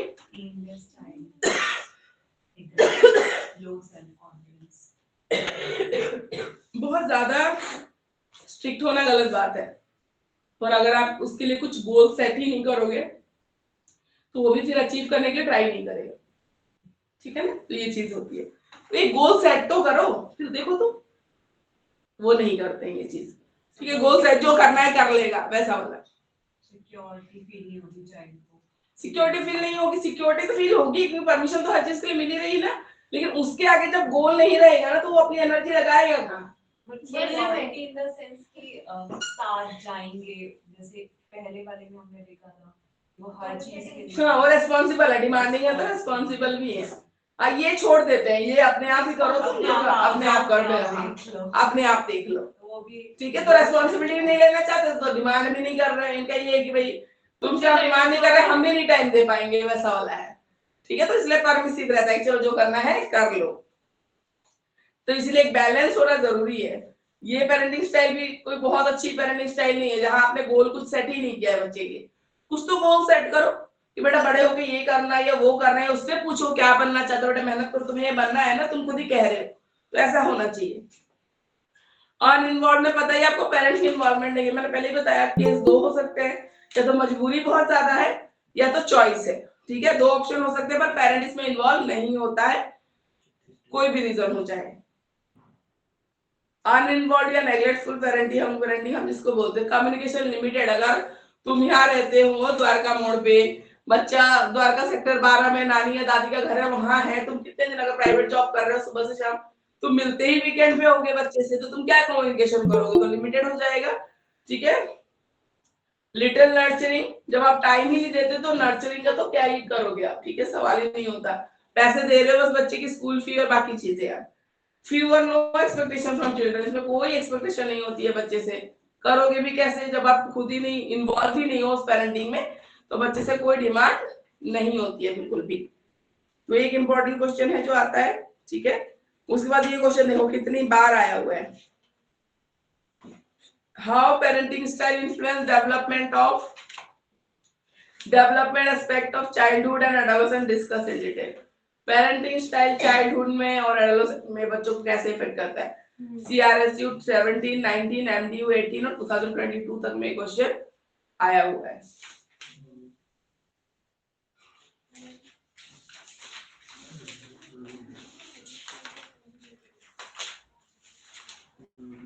ये देखो इसमें है impact of parenting style on child development. कुछ कुछ तो हमने साथ साथ में डिस्कस कर लिया, एक बार और देख लो कैसे इफेक्ट पड़ता है, आया हुआ है क्वेश्चन बार बार। ऑथोरिटेरियन होते हैं, पहले हमने अथॉरिटेटिव पढ़ा था ना, इसमें थर्ड में टेबल में अथॉरिटेटिव, पहले अथॉरिटेटिव देख लेते हैं। ज्यादा एक्टिव और इंडिपेंडेंट होते हैं अथॉरिटेटिव पेरेंट्स के बच्चे, ठीक है। सोशली और इंस्ट्रूमेंटली कॉम्पिटेंट होते हैं, ठीक है, क्योंकि पेरेंट यहाँ पे बहुत रेस्पॉन्सिव है, डिमांडिंग है, साथ के साथ रेस्पॉन्सिव भी बहुत ज्यादा है। परफॉर्मेंस हाई है इनके एकेडमिक में, और हाई सेल्फ स्टीम भी रखते हैं ऐसे बच्चे, ठीक है। ऑथोरिटेटिव कर रहे हैं हम, फर्स्ट थर्ड वाला कर रहे हैं क्योंकि हमने पहले पढ़ा वही था। सोशली कॉम्पिटेंट है, लेस मेंटली इल है, ठीक है, और डेलिक्वेंसी लोअर लेवल है, ठीक है। जो मानसिक रोग से होके जो क्राइम वगैरह सीन में चले जाते हैं वो सब नहीं है, कम है ऐसे पेरेंट्स। ऑथोरिटेरियन में आते हैं, ठीक है, बहुत अच्छी परफॉर्मेंस हो सकता है, ना हो पर अच्छा करते हैं, बहुत एकदम टॉप लेवल हो सकता है ना करे पर ठीक रहता है इनका, हाँ एवरेज से अच्छा कर सकते हैं, ठीक है। Who have are more obedient and proficient, obedient होते हैं, proficient होते हैं, ठीक है। और होते हैं less independent होते हैं, इंडिपेंडेंसी थोड़ी कम होती है ऐसे बच्चों की, ऑथोरिटेरियन वालों की। पुअर सोशल कॉम्पिटेंस हो सकता है, लोअर सेल्फ एस्टीम हो सकता है, हायर लेवल ऑफ डिप्रेशन और मेंटल इलनेस भी हो सकता है, ठीक है। उसके बाद आते हैं परमिसिव वाले, परमिसिव वाले हमने पढ़ा ना, एग्रेसिव हो सकते हैं, ठीक है, ईगोसेंट्रिक हो सकते हैं, इंपल्सिव हो सकते हैं, तो ये सब चीजें हो सकती है। ड्रग अल्कोहल अब्यूज, इसमें क्यों परमिसिव में तो ध्यान कम दिया जा रहा है, अपने आप देख लो वाला हिसाब है, तो ऐसे बच्चे, ठीक है, सब्सटेंस अब्यूज को उसमें पढ़ सकते हैं, अल्कोहल हो गया, ड्रग्स हो गया, सिगरेट हो गया। इसमें अनइन्वॉल्व में तो बहुत ही लो सेल्फ एस्टीम है, कॉन्फिडेंस नहीं है, ठीक है, सुसाइडल बिहेवियर, ठीक है, ये सब भी आता है। सेल्फ कंट्रोल नहीं होता, और ग्रुप में या सोसाइटी में एडजस्ट होने के लिए बहुत ही इनकॉम्पिटेंट होते हैं, ठीक है। इसके बाद है इम्पैक्ट ऑफ मीडिया, ये क्वेश्चन भी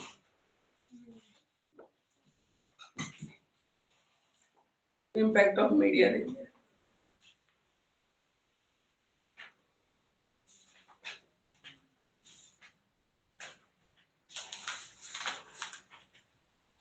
रोल ऑफ मीडिया है ना,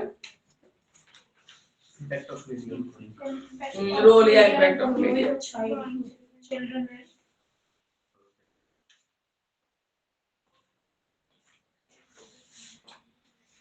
चलो आप लोग मुझे बताओ, मीडिया वाला क्वेश्चन बहुत कॉमन है, आपको क्या लगता है मीडिया का क्या रोल है, बच्चों के डेवलपमेंट के ऊपर मीडिया का रोल है?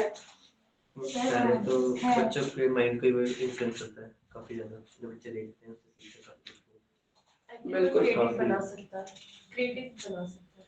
ये आजकल जो बच्चे हिंदू मुस्लिम करने लग गए हैं, मीडिया है, मीडिया है, ठीक है। और मीडिया बच्चा टीवी खोल के नहीं देख रहा, न्यूज़ में सोशल मीडिया है, इंस्टाग्राम खोलो तुम, फेसबुक खोलो, उस पे भी यही चल रहा होता है, ठीक है। शॉर्ट्स को शॉर्ट देख लिया, अगला शॉर्ट्स को छोड़ा जाता है, उसमें कंटेंट बिल्कुल बिल्कुल, बच्चा देख ही यही रहा है, बच्चा देखिए जो बिहेवियर आप देख रहे हो ना, ये बिल्कुल मीडिया, तो आजकल तो इतना ज्यादा मीडिया की पहुंच है, ठीक है, हर घर में है, हर हाथ में फोन है, हर इंडिविजुअल तक पहुंच है। एक घर में 4 लोग है ना, तो 4 के हाथ में 4 मोबाइल है, ठीक है, तो चारों की सोच को इन्फ्लुएंस कर रहा है वो चीज, ठीक है। तो मैम आजकल मीडिया का एजेंडा ही है ब्रेन वॉश करना। बिल्कुल, ठीक है, बिल्कुल यही है, ठीक है। जो चीजें जेन्युइन है उस पे बात नहीं करेंगे, एक ही वही पे बात करने के 4 लोग आएंगे तो उनको पकड़ के जेल में भर दिया, इंडिया गेट जंतर मंदिर पे जो कोई प्रोटेस्ट कर रहे हैं, या क्रिसमस के इनके पेड़ उखड़वा लो तो बहुत बढ़िया है, ये कर रहे हैं ये लोग, ठीक है। जो जेन्युइन मुद्दे हैं उस पे कोई नहीं बात करेगा। 100 मीटर से कम हाइट वाली पहाड़ियों को बोला कि अरावली में काउंट नहीं होगा, ठीक है। अब काउंट नहीं होगा, उसका क्या कॉन्सिक्वेंस है अब ये बताया नहीं गया, क्या पता आप पेड़ के काटने का ऑर्डर दे दोगे, ठीक है, क्या पता वो पेड़ कट जाए, कुछ इंडस्ट्री डेवलप करने की कोशिश की जाए, क्या करोगे? तो बात ही नहीं हुई है ना, अभी तो सिर्फ लो उसमें ऑर्डर में आया है। हाँ, अभी तो ऑर्डर में ही आया है, तो वही तो क्लियर नहीं है, तो जो जो है गवर्नमेंट कह रही है कि उसका भी हम प्रोटेक्शन, हाँ नहीं, तो वही चीज है ना, सुप्रीम कोर्ट के उसमें ना क्लियर अभी लिखा हुआ, अभी तो भाई इतना है कि 100 मीटर से कम वाली को हम काउंट नहीं कर रहे हैं, इंक्लूड नहीं करेंगे। तो अब जो एनवायरमेंटलिस्ट है, बाकी लोग हैं, वो अपना अपना शक ही जाहिर कर रहे हैं कि क्या पता अगर उसमें ना काउंट हो तो ये डेवलपमेंट में, इंडस्ट्रियलाइजेशन में, सब कुछ होता है। हाँ उसकी वजह से, तो उनको भी क्लियर कर दे, है ना, अगर डाउट आ रहा है तो क्लियर कर देना चाहिए कि नहीं हमने ये प्लान बनाया है, ऐसे किया है, हम काउंट नहीं कर रहे पर उसका कुछ मिसयूज भी नहीं होने वाला, या हमने कुछ ऐसा किया है नहीं दी जाती, तो यही तो प्रॉब्लम है, यही तो प्रॉब्लम है। और ऑपोजिशन का रोल बिल्कुल जीरो है, तुम चिल्लाते रहो कोई फर्क मनरेगा को जी राम जी करना है तो जी राम जी कर देंगे, उसमें कोई फर्क पड़ना नहीं, हो गया वो तो हो गया, हाँ वो तो हो गया, अभी कुछ दिन पहले ही कर दिया ना प्रेसिडेंट ने साइन, खत्म, वो तो लॉ बन गया, ठीक है, तो ये चीजें हैं। बहुत कम होती जा रही है इंडिया में। डेमोक्रेसी कम होती जा रही है, कम नहीं हो रही है, वो हमारे नहीं जो इस वक्त की थॉट डेवलप हो रही है ना, इसलिए आपको ऐसा लग रहा है कि डेमोक्रेसी कम हो रही है, हमें तो नहीं लग रहा। अगर एक पावर हो है तो कुछ मेरी पावर होना चाहिए। नहीं आप कल मेरे को बताया ना कि बोलने का राइट कम हो रहा है लोगों का, ये बोल रही हूँ ना, जैसे हाँ पॉलिटिकली वो बहुत स्ट्रॉन्ग अपने आप को दिखा रहे हैं, लगता है, हाँ। वही हो रहा वही है। हमने बोला ना कि एजुकेशन का मेन, जब हम लिखते हैं ना एम्स एंड ऑब्जेक्टिव्स लिखते हैं कि एजुकेशन का मेन एम क्या है, तो सबसे पहले लिखते हैं हम टू डेवलप नेशनलिटी, आज की डेट में क्रॉस कर दो, जो खत्म होती जा रही है, ठीक है, अपने देश से किसी को प्यार नहीं है, ठीक है, अपने देश का कल्चर, अपने देश का तुम नाम ही खराब कर रहे हो बाहर ये सब करके, फिर बाहर के न्यूज़पेपर्स में ये सब आ रहा है क्रिसमस पे जो हुआ, तो फिर ये अच्छा थोड़ी होता है, फिर इंडिया का वो भी रेपुटेशन, और बाहर अमेरिका में हो गया, चाहे फॉरेन कंट्रीज में जो इंडिया के जो लोग काम कर रहे हैं वो माइनॉरिटी है, वहां पे इंडियंस माइनॉरिटी में है, बाकी कंट्री के लोग हैं वो मेजोरिटी में है, ठीक है, तो आप अगर उनके फेस्टिवल्स को ऐसे करोगे तो वो भी अगर वहां पे दिवाली सेलिब्रेट कर रहा है उसके साथ ऐसे मिसबिहेव करे तो तुम्हारा तो कुछ नहीं जाएगा, तुम तो यहीं पड़े हुए हो, तुमको क्या करना है, ना पढ़ाई है ना काम है, तभी तुम डंडे लेके सड़कों पे घूम रहे हो, जिसके पास काम हो, हमारे पास टाइम है ये सब करने का। ये पेरेंटिंग में भी तो आ जाता है ना, बिल्कुल आता है, पेरेंटिंग में आता है, स्टार्टिंग से ही सिखाया जाता है कि ये गलत होता है, ये सही होता है, लेकिन फिर हमने वो भी देखा ना, पर्सनालिटी डेवलपमेंट देखा था ना कि क्रॉस भी जा सकता है, पेरेंटिंग तो उसकी बहुत अच्छी हुई है पर वो किस ग्रुप के इन्फ्लुएंस में आ गया बाद में, इसका भी तो फर्क आता है ना, तो ये चीज भी होती है, पर्सनालिटी ऐसे सीधे नहीं चलती है इंडिविजुअल की, वो क्रॉस भी हो सकती है, इधर से बैड भी, अच्छी नहीं भी हो, मान लो अनइन्वॉल्व ही पेरेंटिंग है, लेकिन वो अच्छे लोगों के इन्फ्लुएंस में आया तो आगे उसका ऐसे चला जाएगा, लेकिन अच्छी पेरेंटिंग हुई है बाद में गलत लोगों के इन्फ्लुएंस में है तो उसका ऐसे हो जाएगा, गलत डायरेक्शन में चला जाएगा, पॉजिटिव जाते जाते नेगेटिव चला जाएगा, तो थोड़ा सा सोचते नहीं है ये लोग कि जो इंडियंस बाहर काम कर रहे हैं, रह रहे हैं, उनपे कितना खराब इम्पैक्ट है, वो आगे दशहरा दिवाली कुछ भी अपने घर में सेलिब्रेट कर रहे होंगे, कोई भी त्योहार सेलिब्रेट कर रहे होंगे, फिर उनपे अटैक करे, उनकी चीजें फेंके, फिर उनको अच्छा लगेगा, तुम्हारा तो कुछ नहीं जाएगा, तुम्हें तो यहीं पे मतलब यही हिंदू मुस्लिम करते करते तुम खत्म हो जाओगे इधर ही, जिनको काम करना है, अपनी फैमिली देखनी है, अपना कैरियर जो सोच रहे हैं उनका तो तुमने फिर सब बर्बाद कर दिया ना। बांग्लादेश में भी तो यही हो रहा है, यही हो रहा है, तो माइनॉरिटी को प्रोटेक्ट, तुम खुद अपने देश में माइनॉरिटी जो है वो कुछ कर रहे हैं तो तुम अपोज कर रहे हो, तुम मत करो ना पार्टिसिपेट, तुम्हें को जबरदस्ती पकड़ के थोड़ी ले जा रहा है, आप मत करो, आपको नहीं पसंद है कोई दिक्कत नहीं है, और ये सब भी मत करो। हाँ यहाँ मान लो कि कभी कुछ गलत चीजें भी होती है, जैसे क्रिसमस सेलिब्रेशन के नाम पे मान लो कहीं पे सेलिब्रेट हो रहा है और अंदर रिलीजन चेंज करने के लिए भी बोले, तो कुछ ऐसा मिले इन्फॉर्मेशन तो पुलिस को इन्फॉर्मेशन दो, कार्रवाई करो अगर किसी के साथ जबरदस्ती हो रही, जहाँ गलत हो रहा है वहाँ अननेसेसरी की अच्छी हैप्पीनेस के मोमेंट को जाके आप बर्बाद कर रहे हो किसी के, तो वो गलत बात होती है ना। चेंज वगैरह तो एक तरीके से हमारी पर्सनल वो है, इसमें इतना कोई हमसे, चलो फिर भी मान होता है ना कि जैसे मान वो है जिनको नहीं समझ है या इलिटरेट लोग हैं, आई विल नॉट से अनएजुकेटेड, इलिटरेट है, जो समझ नहीं है, उनके इन्फ्लुएंस करना आसान रहता है, तो इन्फ्लुएंस कर दें या पैसों या उसकी लालच में कर दें, तो अगर आपको कोई रिपोर्ट मिल रही है पता चलो तो बिल्कुल उसके अगेंस्ट आप करो, वो भी लीगल वे में करो, ये थोड़ी होता है पुलिस को इन्फॉर्मेशन करो, पुलिस लेगी जो एक्शन उसको लेना होगा, तो ऐसे करना तो अच्छा नहीं है, ठीक है ना, जो लॉ के अंडर आता है उस हिसाब से करो, आप एक्शन लो जो आपको लेना है, ये थोड़ी एक ही तरह से चीजों को दोनों तरफ से सोच के देखना चाहिए ना, जो बाहर के कंट्रीज में उनके लिए आप मुसीबत खड़ी कर रहे हो, वहां पे वो माइनॉरिटी है, अमेरिका में तो अमेरिकन है ना मेजोरिटी, इंडिया के 10 लोग नहीं, मैं एग्जांपल दे रही हूँ, जितने भी नंबर होगा वहां पे वो तो माइनॉरिटी में है, वो अपना फेस्टिवल सेलिब्रेट करेगा, आगे उनको ऐसे हरास करेंगे तो अच्छा लगेगा क्या, तो ये चीज गलत है, ठीक है ना, तो ये सब चीजें देखनी पड़ती है, हर चीज का अपना, वही मैं बोलती हूँ पॉजिटिव नेगेटिव दोनों है, आपको देखना पड़ेगा, ऐसे आप एकदम उठ के डिसीजन नहीं ले सकते किसी भी चीज के लिए, हमारे पीएम तो खुद ही चर्च गए थे क्रिसमस सेलिब्रेट करने, और दूसरे तुम क्या कर रहे हो, बिल्कुल चीज़ है ना, ग्रुप ऑफ पीपल की वजह से सब कुछ खराब हो जाता है। बिल्कुल, तो ऐसे ग्रुप ऑफ पीपल को इतना बढ़ावा मिलता कहाँ से? सबको डालो ना जेल में, अगली बार कोई नहीं आएगा उठ के करने। हाँ, कुछ लोगों की वजह से ऊपर से वीडियो बना के भेज रहे हो, तो तुम ऐसे ही आइडेंटिफाई करना कितना आसान आज है। के टाइम पे ना सब पोस्ट के लिए क्या बोलते हैं उसको, नाम कमाने के लिए, मतलब छोटे छोटे वीडियो बना के नाम चाहे बदनाम हो के ही आए, नाम होना चाहिए, ऐसी थिंकिंग हो गई है लोगों की। तो ये चीज है, बदनामी भी नाम, बदनामी में भी नाम कम से है। कम वो बदनामी के जरिए से हमने देखेगा तो सही, कोई याद है। ठीक है, तो रोल ऑफ मीडिया में आपको प्रिंट मीडिया और मास मीडिया, और आज सबसे ज्यादा है सोशल मीडिया। ठीक है, प्रिंट मीडिया तो सोच लो ऑलमोस्ट गायब है, कोई न्यूज़पेपर पढ़ता नहीं, कोई मैगजीन पढ़ता नहीं। ठीक है, हमारे टाइम में ना हम पढ़ते थे रेगुलर, क्योंकि उस टाइम पे सोशल मीडिया था ही नहीं, हम जब छोटे थे मतलब भी नहीं था। मास मीडिया में रेडियो में सुन लेते थे, 2 ही चैनल आते थे। मैं जब छोटी थी, एक डीडी नेशनल, एक डीडी मेट्रो, 2 ही आता था। उसमें 2 में भी हमें वो एंटेना होता था, उसको रोटेट करना पड़ता था, तो आता था। 2 चैनल हमने देखे अपने टाइम पे, फिर उसके बाद आया सब कुछ आ गया। तो उसके बाद तो हमारे टाइम पे होता ही प्रिंट मीडिया था। हमने बहुत सारी मैगजीन्स पढ़ी है, बहुत सारी न्यूज़पेपर घर में जो आता था न्यूज़पेपर हम पढ़ते थे।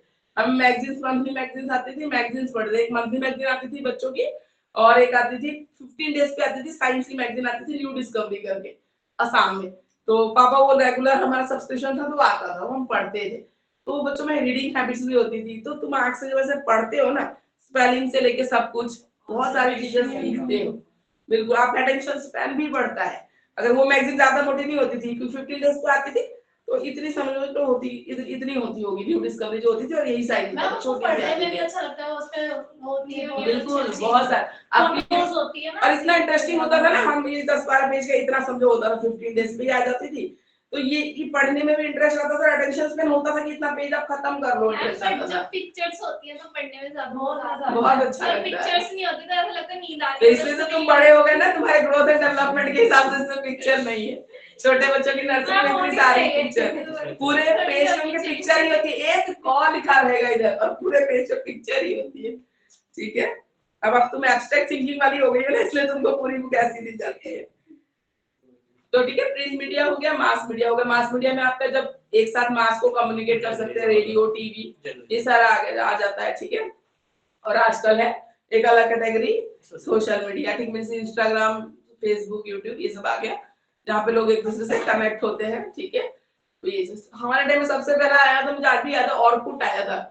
जब हम मतलब छोटे थे, सोशल मीडिया यूज करना सीखा था, तो ऑरकुट, कभी देखना ढूंढना, ऑरकुट आया था।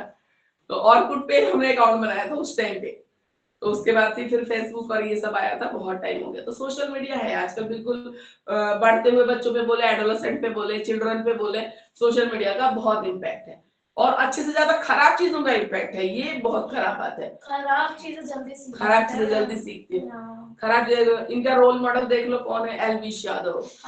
हाँ, बच्चों के मैं गई, मुझे 2-3 साल पहले इसका नाम भी नहीं पता था। मैं घर गई, मेरे भतीजे कहते हुआ एलविश यादव, उसकी गाड़ियां, उसका ये, मतलब कौन है भाई ये एलविश यादव? खोल के दिखाई दे, अभी देखो बताओ, वो सांप के वो वेनम और उसमें ड्रग्स के उसमें पकड़ा गया। मतलब क्या देखते हैं बच्चे? मैंने तो मतलब खबरदार फोन करके मैंने बोला खबरदार उसकी वीडियो देखी, बेच के तो सब दिया है, प्रॉपर्टी बेच के सब। हां, तो शो ऑफ वही चीज है ना। तो ये आज की जनरेशन क्या सीखेगी फिर? इनके रोल मॉडल ही इतने बकवास है, मतलब रोल मॉडल खुद ही वो ड्रग्स केस में फंस रहा है, जेल जा रहा है।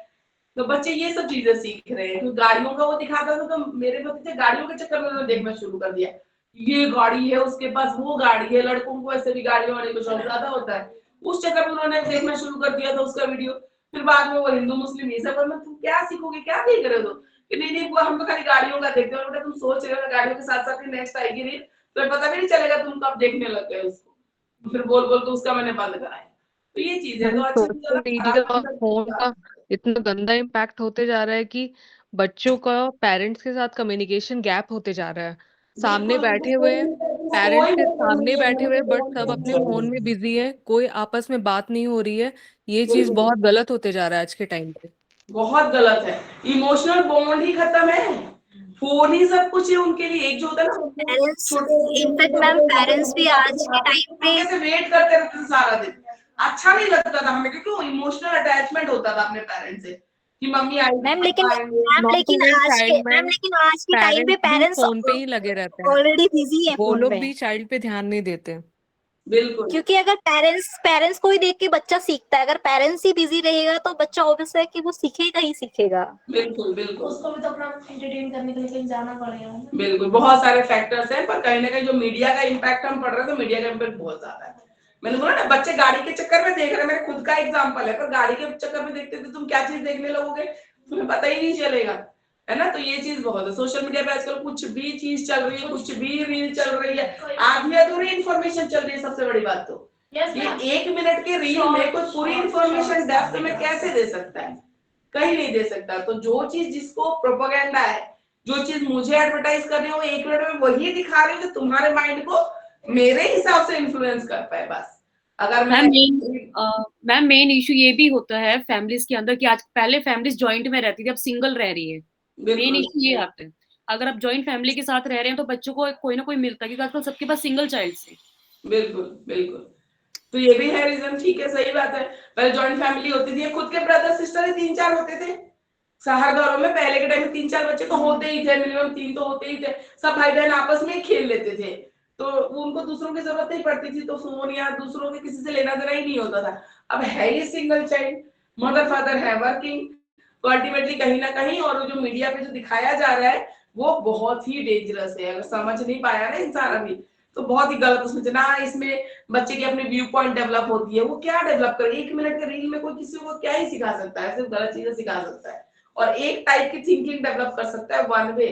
उसकी डेप्थ में सोचने की ना पावर ही खत्म हो जाएगी। मैम एक इशू ये भी है कि आजकल की जो एजुकेशन है वो भी इफेक्ट डालती है हमारे बच्चों पे। मीन्स जैसे कि ऑनलाइन क्लासेस, अब कोविड-19 में बच्चों की मोस्टली 2 या 3 इयर्स ऑनलाइन क्लासेस के कारण बच्चों को फोन की हैबिट ज्यादा हुई है। उस समय केसेस ज्यादा वो इफेक्ट आए हैं मैम। और आजकल स्मार्ट क्लासेस चल रही हैं, तो वहां पे भी रील्स दिखाई जाती हैं बच्चों को, डे केयर में बच्चों को रील्स दिखाई जाती हैं। हाँ, बहुत सारे हैं ऐसे। डे केयर का तो मत ही बोलो। डे केयर का एक केस आया था जहाँ पे मतलब वही कुछ ड्रग देकर बच्चों को सुला देते थे। सुबह जाते थे, उनको खाना खिलाया, खाने में ड्रग्स मिलाया, डे केयर में मैम मोस्टली ये टीवी ही दिखा देते हैं, उसी में प्रोग्राम चलते हैं, टीचर्स कुछ नहीं कर रही हैं। हाँ बिल्कुल, बहुत स्कूलों में ये भी है। नर्सरी को राइम सिखाने के बहाने सारा दिन उनका टीवी चल रहा होता है, तो बच्चा घर में भी टीवी देख रहा है, फोन देख रहा है, स्कूल में भी टीवी और फोन ही देख रहा है, तो फायदा क्या है? उसका मेंटल डेवलपमेंट हो ही नहीं रहा है। कुछ दिखाओ रोज थोड़ी। Because of parents he responsible है ना उस चीज के। तो डे केयर में बच्चा अपने आप तो जान नहीं रहा, पेरेंट्स ही डाल रहे हैं। वो तो ठीक है, लेकिन आजकल के पेरेंट्स तो जॉब हो गए ना, वही है जॉब के लिए जा रहे हैं, उनको ये पता ही नहीं है कि डे केयर में हो क्या रहा है एक्चुअली। बिल्कुल, वो जो वीडियो बाद में सामने आई तभी पता चला कि वहां पे हो क्या रहा है। तो देखो आजकल वही सिचुएशन है, आप किसी पे भरोसा कर ही नहीं सकते हो, बिल्कुल, है ना, बिल्कुल नहीं कर सकते। तो वो सारी हैं चीजें। और सोशल मीडिया का जहां तक हम इम्पैक्ट मान रहे हैं ना, लोग अपने रोल मॉडल मानने लग जाते हैं। बच्चे हैं छोटे, वो तो एल्विश के फैंस हो गए थे कि उसके पास ये गाड़ियां, ये गाड़ी, उसकी गाड़ी ऐसी है, उसकी गाड़ी, तो रोल मॉडल मानने लग जाते, फॉलो करने लग जाते। चाहे वो सामने वाला गलत कर रहा है तो बच्चे गलत फॉलो करना शुरू कर देंगे। तो ये सब चीजें हैं, तो वो बहुत गलत चीज है, ठीक है। और फिर वो रॉबलॉक्स वगैरह गेम है, वो प्लेटफॉर्म है जहाँ पे बहुत लोग खेलते हैं गेम, एक दूसरे को जानते नहीं है। तो यहाँ पे एक पर्सन ने दूसरे को बोला, तो उससे बातचीत की, बोला मेरी छोटी बहन है, तो बोला उस बहन को पटक दो, उसने पटक दिया। तो उसको पता नहीं वो बड़ी कोई लेडी थी जो उसके साथ गेम खेल रही, तो बच्चा छोटा था 10-12 साल का, आपने सुना होगा। प्लेटफॉर्म पे बातचीत कर सकते कोई भी, आप भी खेल रहे हो, मैं भी खेल रही हूँ, मैं आपको नहीं जानती, आप मुझे नहीं जानते, पर एज ए प्लेयर चैट शुरू कर सकते हैं। तो अभी रॉबलॉक्स में बहुत सारे केसेस आए हैं, ठीक है। तो उसने बोला कि आपका कौन है घर पे, इसने बोला मेरी छोटी सिस्टर, बोले सिस्टर को उठा के पटक दो जमीन, उसने पटक दिया। तो ऐसे है, उसको चोट वोट लगी थी बहुत ज्यादा, तो छोटी सी बच्ची को बोला उसको पटक दो, नीचे उठा के पटक दो, इसने पटक दिया। ये जानता नहीं है, लेकिन बात कर रहा था वो बच्चा उस लेडी से, तो वो ऐसे फ्रेंड जैसा हो गए थे, मेरी बात मानोगे और ये, और उससे गलत चीजें करवा रही थी। तो आजकल बहुत बहुत हार्मफुल है, बहुत हार्मफुल है, ठीक है। मीडिया हम बोले, सोशल मीडिया या जो भी प्लेटफॉर्म से बहुत नुकसान कर रहे हैं, ठीक है। फायदा तो आप पॉजिटिव साइड बहुत कम ही देखोगे, पर नुकसान बहुत ज्यादा है। पॉजिटिव साइड एक है कि न्यूज, मैं 1-2 न्यूज चैनल देखती हूँ, मैं ये सब जो है आज तक, एबीपी न्यूज देखना बिल्कुल भी पसंद नहीं करती। जब खोलो तब, चाहे दुनिया में कुछ भी हो गया हो, इनका बस बीजेपी प्रोपेगेंडा सारे टाइम चलता रहता है। तो मैं देखती हूँ या तो इंडिया टुडे देखो, इंग्लिश न्यूज चैनल, या न्यूज़ 9 देखो, वो सही न्यूज, जो न्यूज आती है वो चल रहा होता है उसमें कि हाँ यहाँ ये हुआ, यहाँ ये हुआ, वो न्यूज देते हैं। इनका तो अलग ही चलता रहता है। न्यूज 9 बहुत अच्छा है, इंग्लिश न्यूज चैनल है, बहुत अच्छा है। हाँ वो सब मैं इस अच्छा है। चीज से एग्री नहीं करती मैम कि ज्वाइंट फैमिली में आजकल लोग नहीं रह रहे। मैं जॉइंट फैमिली में रहती हूँ, बट इवन फिर भी हमारे घर में कम्युनिकेशन गैप है, क्योंकि हर कोई बिजी है, हर कोई जॉब कर रहा है। और जिस दिन उन लोग की छुट्टी होती है, कोई ये नहीं सोचता कि बैठ के बातें करते हैं, साथ में टीवी देखते हैं, नहीं चलो फोन चला लेते हैं, आज टाइम मिला है चलो फोन देख लेते हैं। ये बिल्कुल चीजें हो रही है ये और चीजें हो आपस में रही है। कम्युनिकेशन ही नहीं है। ठीक है, तो ये चीजें है। तो मीडिया का इम्पैक्ट है, जहां नेगेटिवली एडोलेसेंट है वो बहुत ज्यादा इन्फ्लुएंस हो रहे हैं। जो एलन का केस मैंने पिछली बार डिस्कस किया था, एक दो लड़कियां बुर्का पहन के आई तो अगले दिन ये भगवा और टीका लेके पहुंच गए। तो ये सब क्या है, सोशल मीडिया का इन्फ्लुएंस है। वो एडोलेसेंट बच्चा है, वो नहीं, उसको नहीं पता क्या हो रहा है, सेकुलरिज्म क्या है, क्या चीज है, हमारा इंडिया का कल्चर क्या, उसने पढ़ी है क्या पुरानी ग्रंथ है? नहीं पढ़ी ना। आजकल की जनरेशन में कोई दादा दादी घर में है या बड़े लोग हैं जो उसको समझाए पुरानी चीजें। उसने 2-4 रील देखी, हो गया इन्फ्लुएंस के, नहीं भाई हम तो हिंदू राष्ट्र और ये वो पहुंच गए। उनको कुछ है इसका पीछे कोई मुद्दा है? कुछ नहीं, एक दिन का ड्रामा करना तो हो गया खत्म। उसके बाद क्या पढ़ना ही है ना, एलन में तुम पढ़ने जा रहे हो ना, तुम क्या ड्रामा करने जा रहे हो वहां पे? तो ये चीजें हैं। तो आज की जनरेशन इन्फ्लुएंस हो रही है इन चीजों से और गलत डिसीजन लेती है कहीं ना कहीं। अगर आपको रियल में अपना कल्चर प्रोटेक्ट करना है तो उसको करो ना, मानो, बिल्कुल पहले मानो, फॉलो करो। अच्छी वैल्यूज सिखाता है हमारा कल्चर, बहुत अच्छे वैल्यूज सिखाता है, उन वैल्यूज को अपनाओ, अच्छी चीजें करो। ठीक है, तो ये नहीं दिखाने के लिए नहीं, अपने अंदर करो वो चीजें। ठीक है, उसके बाद आता है लिंग, जो जेंडर को रिप्रेजेंट किया जाता है मीडिया में। आजकल तो फिर भी बहुत चेंज हो गया है। ठीक है, जेंडर रोल में मोस्टली यही दिखाया जाता है कि आदमी थका हुआ ऑफिस से आ रहा है, जो एड वेड आती है। ठीक है, लड़कियां घर में खाना बना रही हैं। तो एक जो जेंडर स्टीरियोटाइप है वो भी कहीं ना कहीं मीडिया प्रमोट कर रहा था पहले, या फिर बुक में भी, एनसीईआरटी बुक्स में भी था, बहुत सारी चीजों में यही दिखाया जाता है कि मेल पर्सन को, या स्टोरीज जो इंग्लिश और हिंदी में स्टोरीज होती थी ना, तो अब देखो इस पे ऑब्जेक्शन आया, तुमने नोट किया होगा, अब इधर 9-10 की बुक्स वगैरह में बहुत सारी लेडीज जो है फेमस हमारे इंडिया की भी, उनकी स्टोरीज को इंक्लूड किया गया है। तो बहुत पहले सिर्फ जो मेल फेमस पर्सनालिटीज थे around the world in India, इनके बारे में ही था हिंदी इंग्लिश की स्टोरीज में, एनसीईआरटी की बुक्स में। अब तो बहुत सारे हैं, संतोष यादव है जो माउंटेनियर है, ठीक है, उनके बारे में है। ठीक है, उसके बारे में है, मारिया सारापोवा के बारे में है। तो अब बहुत ही फीमेल पर्सनालिटीज को जगह दी गई है बुक्स में, नहीं तो वहां भी नहीं था, बहुत जेंडर बायस। सुनीता विलियम भी था ना। हाँ तो है, अब डाला गया। पहले बहुत पहले की बुक्स देखोगे ना तो उसमें नहीं था। तो मीडिया भी कहीं ना कहीं उसको जेंडर स्टीरियोटाइप को प्रमोट करता है। ठीक है, मैस्कुलिनिटी को प्रमोट करता है। तो ये सब चीजें होती है।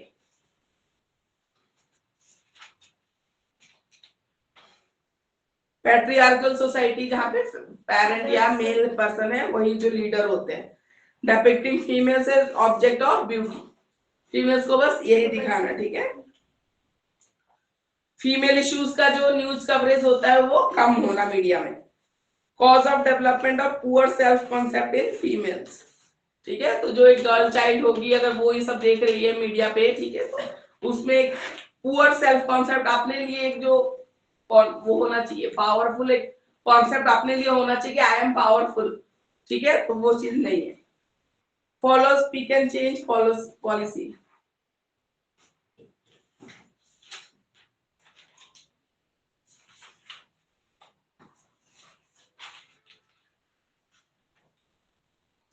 तो चुनना व बदलना नीति का follow speak and change policy मतलब जैसे लेडीज है ना, उनको एक ऑब्जेक्टिफिकेशन और पैट्रियार्कल सोसाइटी उसमें दिखाना, तो इसको बोल रहे हैं बायस इन डेवलपमेंट प्लान्स। ठीक है, जैसे लेडीज को कम जो रिजर्वेशन दी जाती है, इस चीज में लेडीज का परसेंटेज कम है, बाकी सारा मेल के लिए ही है। अब धीरे धीरे बढ़ रहा है। ठीक है, इलेक्शन में भी, सीटों में भी अब है कि नहीं, यहाँ से फीमेल कैंडिडेट का इतना है रिजर्वेशन, तो फीमेल कैंडिडेट होनी चाहिए। तो इस बहाने उसमें भी क्या होता है, फीमेल कैंडिडेट होनी चाहिए। तो अगर कोई मेल इलेक्शन में लड़ रहा था तो अपनी वाइफ को खड़ा करा देते वो भी नाम के लिए, और चला पीछे से वही रहे होते हैं। तो ये चीज हो जाती है। तो वुमेन को अपनी पावर समझना है कि अगर वो इस पोस्ट पे है तो उन्हें ही काम करना है। ठीक है, तो ये चीज होती है।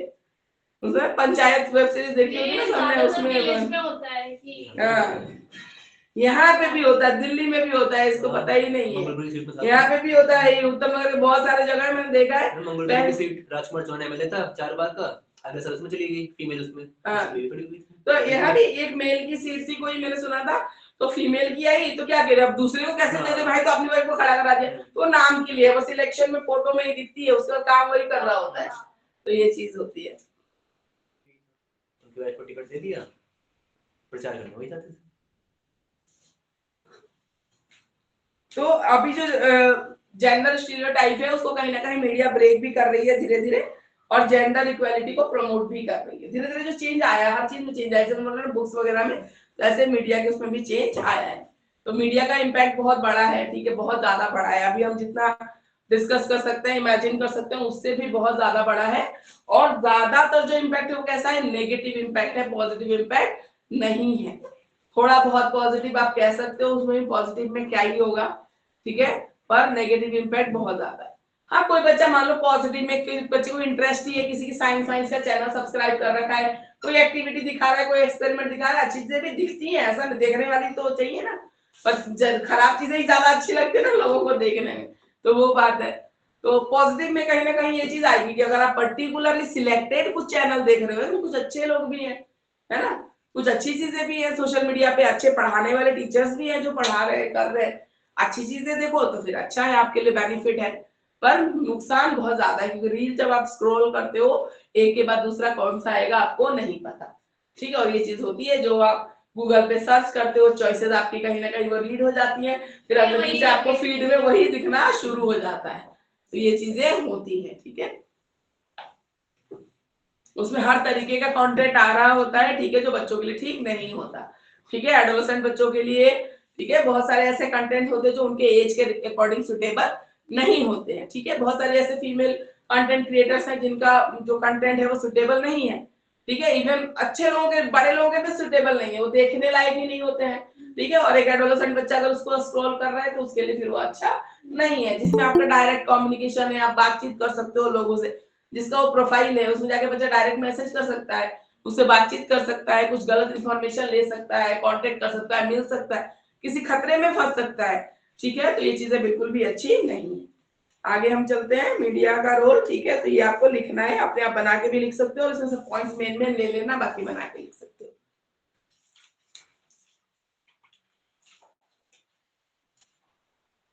अब आते हैं सेकंड यूनिट पे। पहला टॉपिक है आपका इंडिविजुअल डिफरेंस, ठीक है, इंडिविजुअल डिफरेंस। ये भी एक इंपॉर्टेंट क्वेश्चन है जो आता रहता है, बहुत बार आया हुआ है, ठीक है। इंडिविजुअल डिफरेंस यूनिट 2 बहुत बार आया है, इंडिविजुअल डिफरेंस। पेज नंबर क्या है? 55। हिंदी में कितना है? 55। हिंदी में 55 है, और इंग्लिश में सेम 55 ही है, ठीक है। इंग्लिश में 55 है मैम। ठीक है,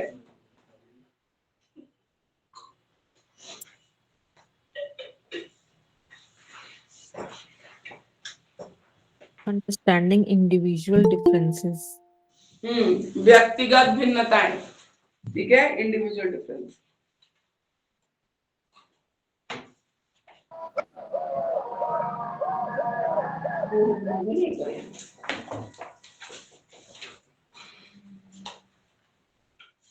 व्यक्तिगत भिन्नता मतलब हर पर्सन एक दूसरे से अलग होता है, ग्रोथ में भी अलग होता है, डेवलपमेंट में भी अलग होता है, ठीक है। ग्रोथ में भी ना सबका चेहरा एक तो सबका अलग है, ठीक है, आपका हाइट अलग है, ठीक है, वेट अलग है, सबका अलग है, डिफरेंस है। और डेवलपमेंट में भी जो अलग अलग डेवलपमेंट पढ़ी है, social development, moral development, intellectual development, सब बच्चों का सब अलग है, ठीक है। अभी यहाँ पे हम जितने लोग हैं, मैं भी हूँ, आप लोग भी हो, सबका जो मोरल डेवलपमेंट है, ठीक है, सबका एक लेवल का नहीं हो सकता है, ठीक है, सबका कहीं ना कहीं अलग है। कुछ चीजें आपको सही लगेंगी, हो सकता है सामने वाले को ना लगे, ठीक है, सामने वाले को ठीक लगती है, उसकी बिलीफ में है कि नहीं ये सही होता है, हो सकता है आपको ना ठीक लगे। तो सबका मॉरल डेवलपमेंट, सोशल डेवलपमेंट का लेवल भी सबका अलग अलग है। कोई इंट्रोवर्ट है, कोई एक्सट्रोवर्ट है, कोई एम्बीवर्ट है, ठीक है, वैसे तो चुप रहते हैं, पर कोई मिल गया तो हम बात भी कर लेंगे, ठीक है, वैसे उसको एम्बीवर्ट बोलते हैं कि दोनों टाइप के होते हैं, चलो चल जाता है। अकेले भी रह सकते हो, कोई दिक्कत नहीं, तुमको नहीं कोई नहीं है चलो कर भी लेंगे, ऐसी कोई बात नहीं है। तो ऐसे भी लोग होते हैं। तो हर टाइप का जो ग्रोथ एंड डेवलपमेंट के एस्पेक्ट्स है वो इंडिविजुअल टू इंडिविजुअल वेरी करता है। तो यहाँ पे आपको क्यों पढ़ाया जा रहा है इंडिविजुअल डिफरेंस, क्योंकि आपकी क्लास में जो 30-35 बच्चे होंगे, ठीक है, वो हर बच्चा एक दूसरे से अलग, हर का ग्रोथ एंड डेवलपमेंट के एस्पेक्ट अलग है, तो आप उस डिफरेंस को कैसे कैटर करोगे, कैसे एक साथ लेके चलोगे, क्योंकि कंटेंट आपको सही पढ़ाना पड़ेगा, टाइम आपको उतना ही मिलने वाला है, तो इस चीज के लिए आपको इंडिविजुअल डिफरेंस यहाँ पे पढ़ाया जा रहा है। जो है ना, आप उनको बोल दो अपना माइक म्यूट कर ले। क्या हुआ? जो मुझे है ना, उनको बोल दो अपना माइक म्यूट कर ले, उनकी आवाजें बहुत आ रही है। नहीं, हमने कर दिया है माइक उसका टर्न ऑफ। Okay ma'am. अभी जो इंडिविजुअल डिफरेंस है उसका रीजन क्या क्या है, ठीक है, एक रीजन तो होता है हेरिडिटी, पेरेंट्स की, ठीक है, अलग अलग जीन्स डीएनए हर बच्चे को मिली है, ठीक है, तो उस हिसाब से उनका ग्रोथ, ठीक है, height weight, eyes colour, hair का टेक्सचर वेक्चर सब तो वही डिसाइड करता है, डीएनए डिसाइड करता है, ठीक है, जैसा होगा वो उससे अलग फिर कभी नहीं हो सकता। जैसे मदर फादर का डीएनए आया होगा, बच्चे का ये जो ग्रोथ के फिजिकल पर्सपेक्टिव से वो सारे उस तरीके से ही डेवलप होते हैं, आई कलर से लेके टिथ का शेप हो गया, ठीक है, चिन कैसी रहेगी, आपके हेयर कैसे रहेंगे, टेक्सचर, ठीक है, हाइट कितनी होगी, सब कुछ डिसाइडेड होता है। तो एक तो रीजन होता है हेरिडिटी का। इवन आईक्यू भी, ठीक है, आईक्यू एक्वायर नहीं कर सकते आप, ठीक है, मैम आईक्यू का बहुत लेवल होता है, इंटेलिजेंस है वो कहीं ना कहीं हेरिडिटिकल ही होती है, ठीक है, आप मेहनत करके इम्प्रूव कर सकते हो थोड़ा बहुत, पर बढ़ा नहीं सकते, गिफ्टेड होती है, हेरिडिटिकल होती है, ठीक है, हेरिडिटिकल आईक्यू इंटेलिजेंस जो आपकी हेरिडिटिकल होती है, ठीक है, वो आप चेंज नहीं कर सकते। हाँ, ये हो सकता है कि बच्चे का आईक्यू एवरेज का है तो वो प्रैक्टिस करेगा, जितना प्रैक्टिस करे उसका रिजल्ट में इंप्रूवमेंट आ सकती है, पर ये चीज नहीं बढ़ती है, ये नहीं बढ़ेगी, ये हेरिडिटिकल ही है, तो वो आईक्यू है, ठीक है। उसके बाद आता है एनवायरमेंट, एनवायरमेंट, ठीक है, एनवायरमेंट में आप अगर बाहर एक्सटर्नल एनवायरमेंट भी लो, ठीक है, एक जो बिल्कुल नॉर्मल जगह है, ठीक है, जहाँ पे बहुत सर्दी नहीं पड़ती, गर्मी नहीं पड़ती, ठीक ठाक रहता है मौसम, वहां साल भर में बच्चा ज्यादा दिन स्कूल जा पा रहे, ठीक है, अब दिल्ली में गर्मी भी इतनी है, सर्दी भी इतनी है, ऊपर से ये पोल्यूशन, क्या हुआ मैम? ये गैफी नाम का स्टूडेंट है, शायद वो, उसने अपना माइक ऑन कर रखा है, बार बार माइक ऑन कर दे रहा है बीच बीच में। दो जनों के माइक ऑन है ma'am. Keep your mic in mute condition, ठीक है, कुछ पूछना हो तभी अनम्यूट करिए, अदरवाइज म्यूट पे रखिए, so that we can conduct the class easily. अब किसका है, ठीक है, ठीक है, पर्यावरण, तो एनवायरनमेंट की भी बात करें तो दिल्ली के बच्चे हो कम स्कूल जा पा रहे हैं, तो जो बच्चा कम जा पा रहा है और एक जो बच्चा रेगुलर जा पा रहा है, ठीक है, इसको क्लीन एयर मिल रही है, अब तो हमारे क्राइटेरिया में क्लीन एयर भी रखना पड़ता है, हवा भी हमें नसीब नहीं हो रही है, ठीक है, जो अभी सर है और बहुत फेमस है ना इंस्टाग्राम पे, उन्होंने बोला ना शायरी, क्या रखा है बीड़ी बीड़ी सिगरेट और सिगार में, कुछ तो गुजारी है दिल्ली एनसीआर में, तो वही हाल है, ठीक है, कीर्ति कुछ नाम है ना सर का, कुछ नाम है, हाँ विकास सर का है, मैंने तो एक दो दिन पहले देखा, अब बिल्कुल सही बोल रहे हैं, तो ये हाल है, जो चीज जितनी खराब होती है वो आगे चलकर वो उतनी ज्यादा अच्छी बन के निकलती है। बता नहीं है हो सकता है, ये नहीं हो सकता, सब कुछ हो सकता है, नहीं तो दिल्ली वालों के सरवाइव करने के अलग अलग कारण है, ये तो नाले के बगल के छोले कुलचे खा के जी जाते हैं कोविड में, तो हमारे वंशी है जो झेल रहे हैं दिल्ली पॉल्यूशन, कोई अच्छी जगह से आए तो या पागल ही हो जाए, ठीक है ना, उनके बस की नहीं, हमारे बस की है, ठीक है ना, तो ये चीज है, जो दिल्ली के लोग हैं, हम लोग खाने के लिए जो कहीं भी नाले के बगल में रेडी लगी और 2-4 ने अगर रील डाल दी ना, भाई वहां पे क्या छोले कुलचे मिल रहे हैं, अगले दिन लाइन लग जाएगी नाले के बाहर भी, तो ये हाल है लोगों का, ठीक है, तो पर्यावरण एनवायरनमेंट से भी ग्रोथ एंड डेवलपमेंट इफेक्ट पड़ता है, ठीक है, तो ये चीज हो जाती है। उसके बाद आते हैं कास्ट, कंट्री, इनका भी फर्क है, ठीक है, जाति प्रजाति जो हम बोलते हैं, तो इसमें क्या आता है, सोच विचार विचारधारा, ठीक है, कैसे कल्चर में रहा है बच्चा, तो सब उसका मोरल डेवलपमेंट, सोशल डेवलपमेंट, सब कुछ फर्क आ जाएगा, ठीक है, शिक्षा और आर्थिक, जैसा एजुकेशन और इकोनॉमिक कंडीशन, बिल्कुल, ठीक है, इसमें से भी फर्क पड़ता है आपका, और जेंडर, मैंने बोला ना जेंडर में लड़कियों को ज्यादा इमोरलिटी सिखाई जाती है, लड़कों को नहीं सिखाई जाती, तो ये चीज होती है लिंग भेद में। और एजुकेशनल रीजंस में क्या क्या आ जाएगा, साइज ऑफ द क्लास, ठीक है, साइज ऑफ द क्लास आ जाएगा। अभी भी गवर्नमेंट स्कूल में चले जाओ तो 50 अबव बच्चे हैं एक एक क्लास में। नोटबुक एक्यूरेटली चेक कर पाएगा। अरे फोन बार बार डिस्टर्ब हो रहा है बीच में। मैम गैफी नाम का, गैफी नाम, मैम गैफी नाम का पर्सन है, उसको लीव कर दीजिए क्लास से, वो डिस्टरबेंस बहुत ज्यादा कर रहा है। बहुत ज्यादा डिस्टर्बेंस कर रहा है। देखिए ये कौन है गैफी नाम से? मैम लीव कर दीजिए एक बार। Morning you don't unmute yourself, ठीक है, otherwise I will remove you from the class. चलो देख लेते हैं, कोई आएगा ना इशू तो रिमूव कर देना उसको वहां से, ठीक है। तो एक 30 बच्चों के क्लास में टीचर जितना अच्छे से पढ़ा पाएगा, ठीक है, नोटबुक चेक कर पाएगा, एक्यूरेटली सब कुछ कर पाएगा अच्छे से। जहां 50-60 बच्चे, 2 क्लास तो एक साथ बैठी हुई है, उसमें क्या 40 मिनट में कंटेंट डिलीवर कर पाना, वो भी जो बच्चे शरारत भी करते हैं, शोर भी मचाते हैं, मुश्किल होता है, बहुत ज्यादा मुश्किल है। उसके बाद आता है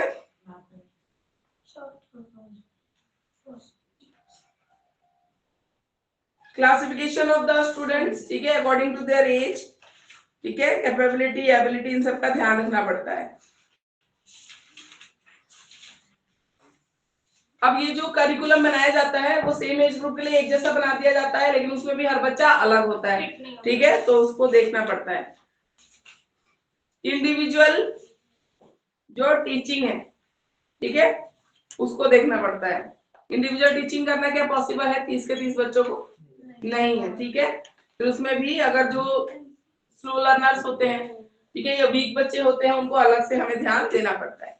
टीचिंग मेथड में चेंज, एक ही मेथड लेके मैंने 30 बच्चे पढ़ा दिए, पर 30 बच्चे के समझने का तरीका अलग है। आगे चल के आप पढ़ोगे, लर्नर का टाइप अलग अलग होता है, ठीक है, कोई विजुअल लर्नर होता है, ठीक है, कोई किनेस्थेटिक लर्नर होता है, कोई देख के सीखता है, कोई एक्टिविटी करके सीखता है। लर्निंग का टाइप सबका अलग अलग होता है, अभी आप पढ़ोगे बाद वाले चैप्टर में। होमवर्क, ठीक है, होमवर्क हमेशा सारे बच्चों को ध्यान में रखकर उस टाइप से देना चाहिए। अगर किसी में कोई कमी है, आजकल इंक्लूसिव एजुकेशन है, ठीक है, तो नॉर्मल बच्चा जिस स्कूल में पढ़ने जा रहे हैं वहीं स्पेशल बच्चे भी आ रहे हैं, तो उस चीज का भी ध्यान रखना चाहिए। और जेंडर डिफरेंस के हिसाब से एजुकेशन, जैसे आप कितना भी बोलोगे ना बॉयज एंड गर्ल्स में डिफरेंस नहीं होता या वो नहीं होता, उनके जो इंटरेस्ट होते हैं वो अलग होते हैं। बॉयज के भी, गर्ल्स मैंने बोला ना कि अगर कार रखा है और डॉल रखी है, एक लड़की को बोलोगे वो डॉल ही उठाएगी, चाहे आपने नहीं सिखाया कि आप लड़की हो, you have to play with the doll, उठाएगी। उससे जेन्युइन जो इंटरेस्ट है ना वो डॉल में रहेगा। एक लड़के को बोलोगे तो कार ही उठाएगा, ठीक है, तो ये चीज होती है, तो उसके हिसाब से, ठीक है। थोड़ा सा अगर पढ़ा रहे हैं गर्ल्स और बॉयज को ऐसे एग्जांपल दे दे, थोड़ा सा वो करें तो बच्चे इंटरेस्ट लेंगे पढ़ने में। कलर चॉइस में भी होता है पिंक। अब तो बच्चे, लड़का तो पिंक पहनेगा ही नहीं, चाहे धरती इधर, मेरा बेटा पिंक के नाम पे ही नहीं, इतना पिंक को बदनाम कर रखा है। वैसे लड़के बेबी पिंक कलर की शर्ट में तो बहुत अच्छे लगते हैं, बहुत अच्छे लगते हैं, अगर पहनते हैं बहुत अच्छे लगते हैं, ब्लैक ट्राउजर्स के साथ बहुत अच्छे लगते हैं। कैटेगरी कर दिया आप, पीच कलर टाइप होता है ना, वो बोलिए पीच कलर बोलिए, पहना देते। मेरा बेटा पहन ही नहीं सकता है, ऐसा वाला कलर भी है, खरीद जाते हैं ना कपड़े अच्छे, बच्चा ही है अभी 10 इयर्स का, शर्ट शर्ट वगैरह दिखाते थे, कुछ अच्छा लगता है देखने में, वो ले ही नहीं सकते। ये तो पिंक है, चाहे कितना भी अच्छा डिजाइन हो, उसको कोई लेना देना नहीं, पिंक है तो नहीं पहनूंगा, बस बात खत्म। इतना लेबल कर दिया गया है चीजों को कि मत पूछो। करिकुलम हो गया, ठीक है। वोकेशनल गाइडेंस, इंडिविजुअल डिफरेंस में कोई बच्चा उसमें अच्छा है, पढ़ने में से एकेडमिकली अच्छा है, कोई बच्चा हो सकता है खेलने में अच्छा हो, सिंगिंग में अच्छा हो, तो उस हिसाब से उनको वोकेशनल गाइडेंस देनी चाहिए। एजुकेशनल गाइडेंस भी, ठीक है, एजुकेशनल गाइडेंस जहां उनको दिक्कत आ रही है जिस सब्जेक्ट में, ठीक है, कैसे इंप्रूव कर सकते हैं, ये सारी चीजें होनी चाहिए।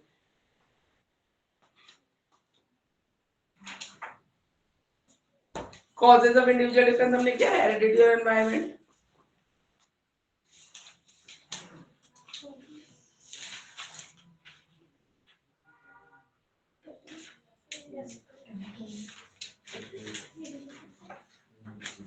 ठीक है, तो इंडिविजुअल डिफरेंस कोई बहुत डिफिकल्ट टॉपिक नहीं है, आसान है। ठीक है, आपको समझ में आया क्या चीज होती है। ठीक है, बहुत छोटी सी चीज है और आसान है ये।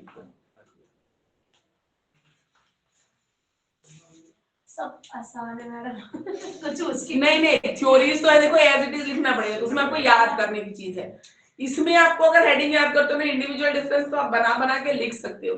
थ्योरीज मुश्किल में बोलती हूँ, मुश्किल है क्यों? क्योंकि एक्यूरेट आपको लिखना है, जो उन्होंने बोला है वो लिखना है। आपको अपने कहानियां कम लिखनी है, उसमें नहीं लिखना है ज्यादा। जो उन्होंने जिस स्टेज में जो चीज बोली आपको वही लिखनी पड़ेगी। ठीक है ना, उसमें बनाना मुश्किल है तो वो अलग चीज हो जाती है। लेकिन ग्रोथ एंड डेवलपमेंट में क्या डिफरेंस है, एक दो चीजें हमको समझ में आता है ना, तो इस हिसाब से चीजें आसान और मुश्किल है। अभी थ्योरी भी आएगी, पीछे भी आएगी, आपकी लर्निंग की थ्योरीज आएगी, तो वो सब भी जैसे पैवलोव ने बोला है, जैसे ठीक है इसने बोला है, जैसे साइकोलॉजिस्ट ने बोला है, जो एक्सपेरिमेंट उसने डॉग पे परफॉर्म किया, तो आपको एज इट इज लिखना है कि क्या क्या हुआ एक्सपेरिमेंट के दौरान। स्किनर की थ्योरी है, तो जो उन्होंने एक्सपेरिमेंट माउस पे किया वही एक्सपेरिमेंट आपको लिखना है। ठीक है, अलग मिलेगा आपको बाद में इनसाइटफुल लर्निंग, उसमें गोरिल्ला पे एक्सपेरिमेंट है, तो ऐसा नहीं है ना गोरिल्ला वाला आप डॉग में लिख दो, डॉग वाला माउस में लिख दो, फिर नंबर नहीं मिलेगा। तो बिल्कुल याद रखने की चीज है कि कौन से साइकोलॉजिस्ट ने किस एनिमल पे किया है, उससे क्या रिजल्ट निकल के आया, वो नहीं बदल सकते। उसमें एक पूरी टेबल आएगी आपको डिफरेंशिएशन की, वो एज इट इज आपको लिखना है, वहां आप एक वर्ड भी नहीं ला सकते, पूरा मतलब ही अलग हो जाता है। ठीक है, तो उसमें है कि चीजें आपको याद करने वाली। इंडिविजुअल डिफरेंस तो आप पढ़ के समझ के खुद भी लिख सकते हो कि हेरिडिटी है, जेनेटिकली क्या क्या चीजें अलग हो सकती है बच्चों में, या एनवायरनमेंट का कैसे कैसे इफेक्ट हो सकता है। ठीक है, इसमें आप सोशल डेवलपमेंट में भी कि जिसके घर में ठीक है बच्चा बात करता है, कम्युनिकेट करता है, आता जाता है, सोशली बहुत ठीक है डेवलप है, या फादर के फ्रेंड्स हैं, उनके हैं, मम्मी के हैं, सबको देखता है, बात करता है, उनके बच्चों के साथ खेलता है, तो सोशल डेवलपमेंट उसका अच्छा होगा। और कोई बच्चा अकेला रहता है, बचपन से अकेले ही रहा है, बहुत कम बात की है, तो उसके लिए सडनली बहुत ही ज्यादा सोशल डील करना मतलब वो नहीं हो पाता, इतना कंफर्टेबल नहीं हो पाता, बिल्कुल इतना कंफर्टेबल वो नहीं हो पाएगा। तो ये चीजें आप खुद भी लिख सकते हो, इसलिए आसान है। लेकिन कुछ चीजें हैं जहाँ जैसे दी गया है, दिया गया बिल्कुल वैसे ही आपको लिखना होता है। ठीक है,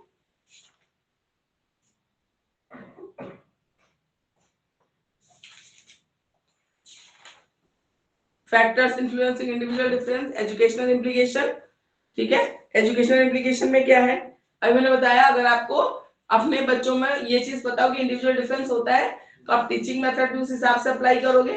ठीक है, करिकुलम जब डिवाइड करोगे कि कौन से क्लास में कितना कितना लेना है, तो मतलब आपकी क्लास में अगर वीक बच्चे ही ज्यादा है, ठीक है, वीक बच्चे ज्यादा है, बिलो एवरेज बच्चे ज्यादा है, तो आप क्या करोगे, जब करिकुलम डिवाइड करोगे तो कम कम कंटेंट लोगे।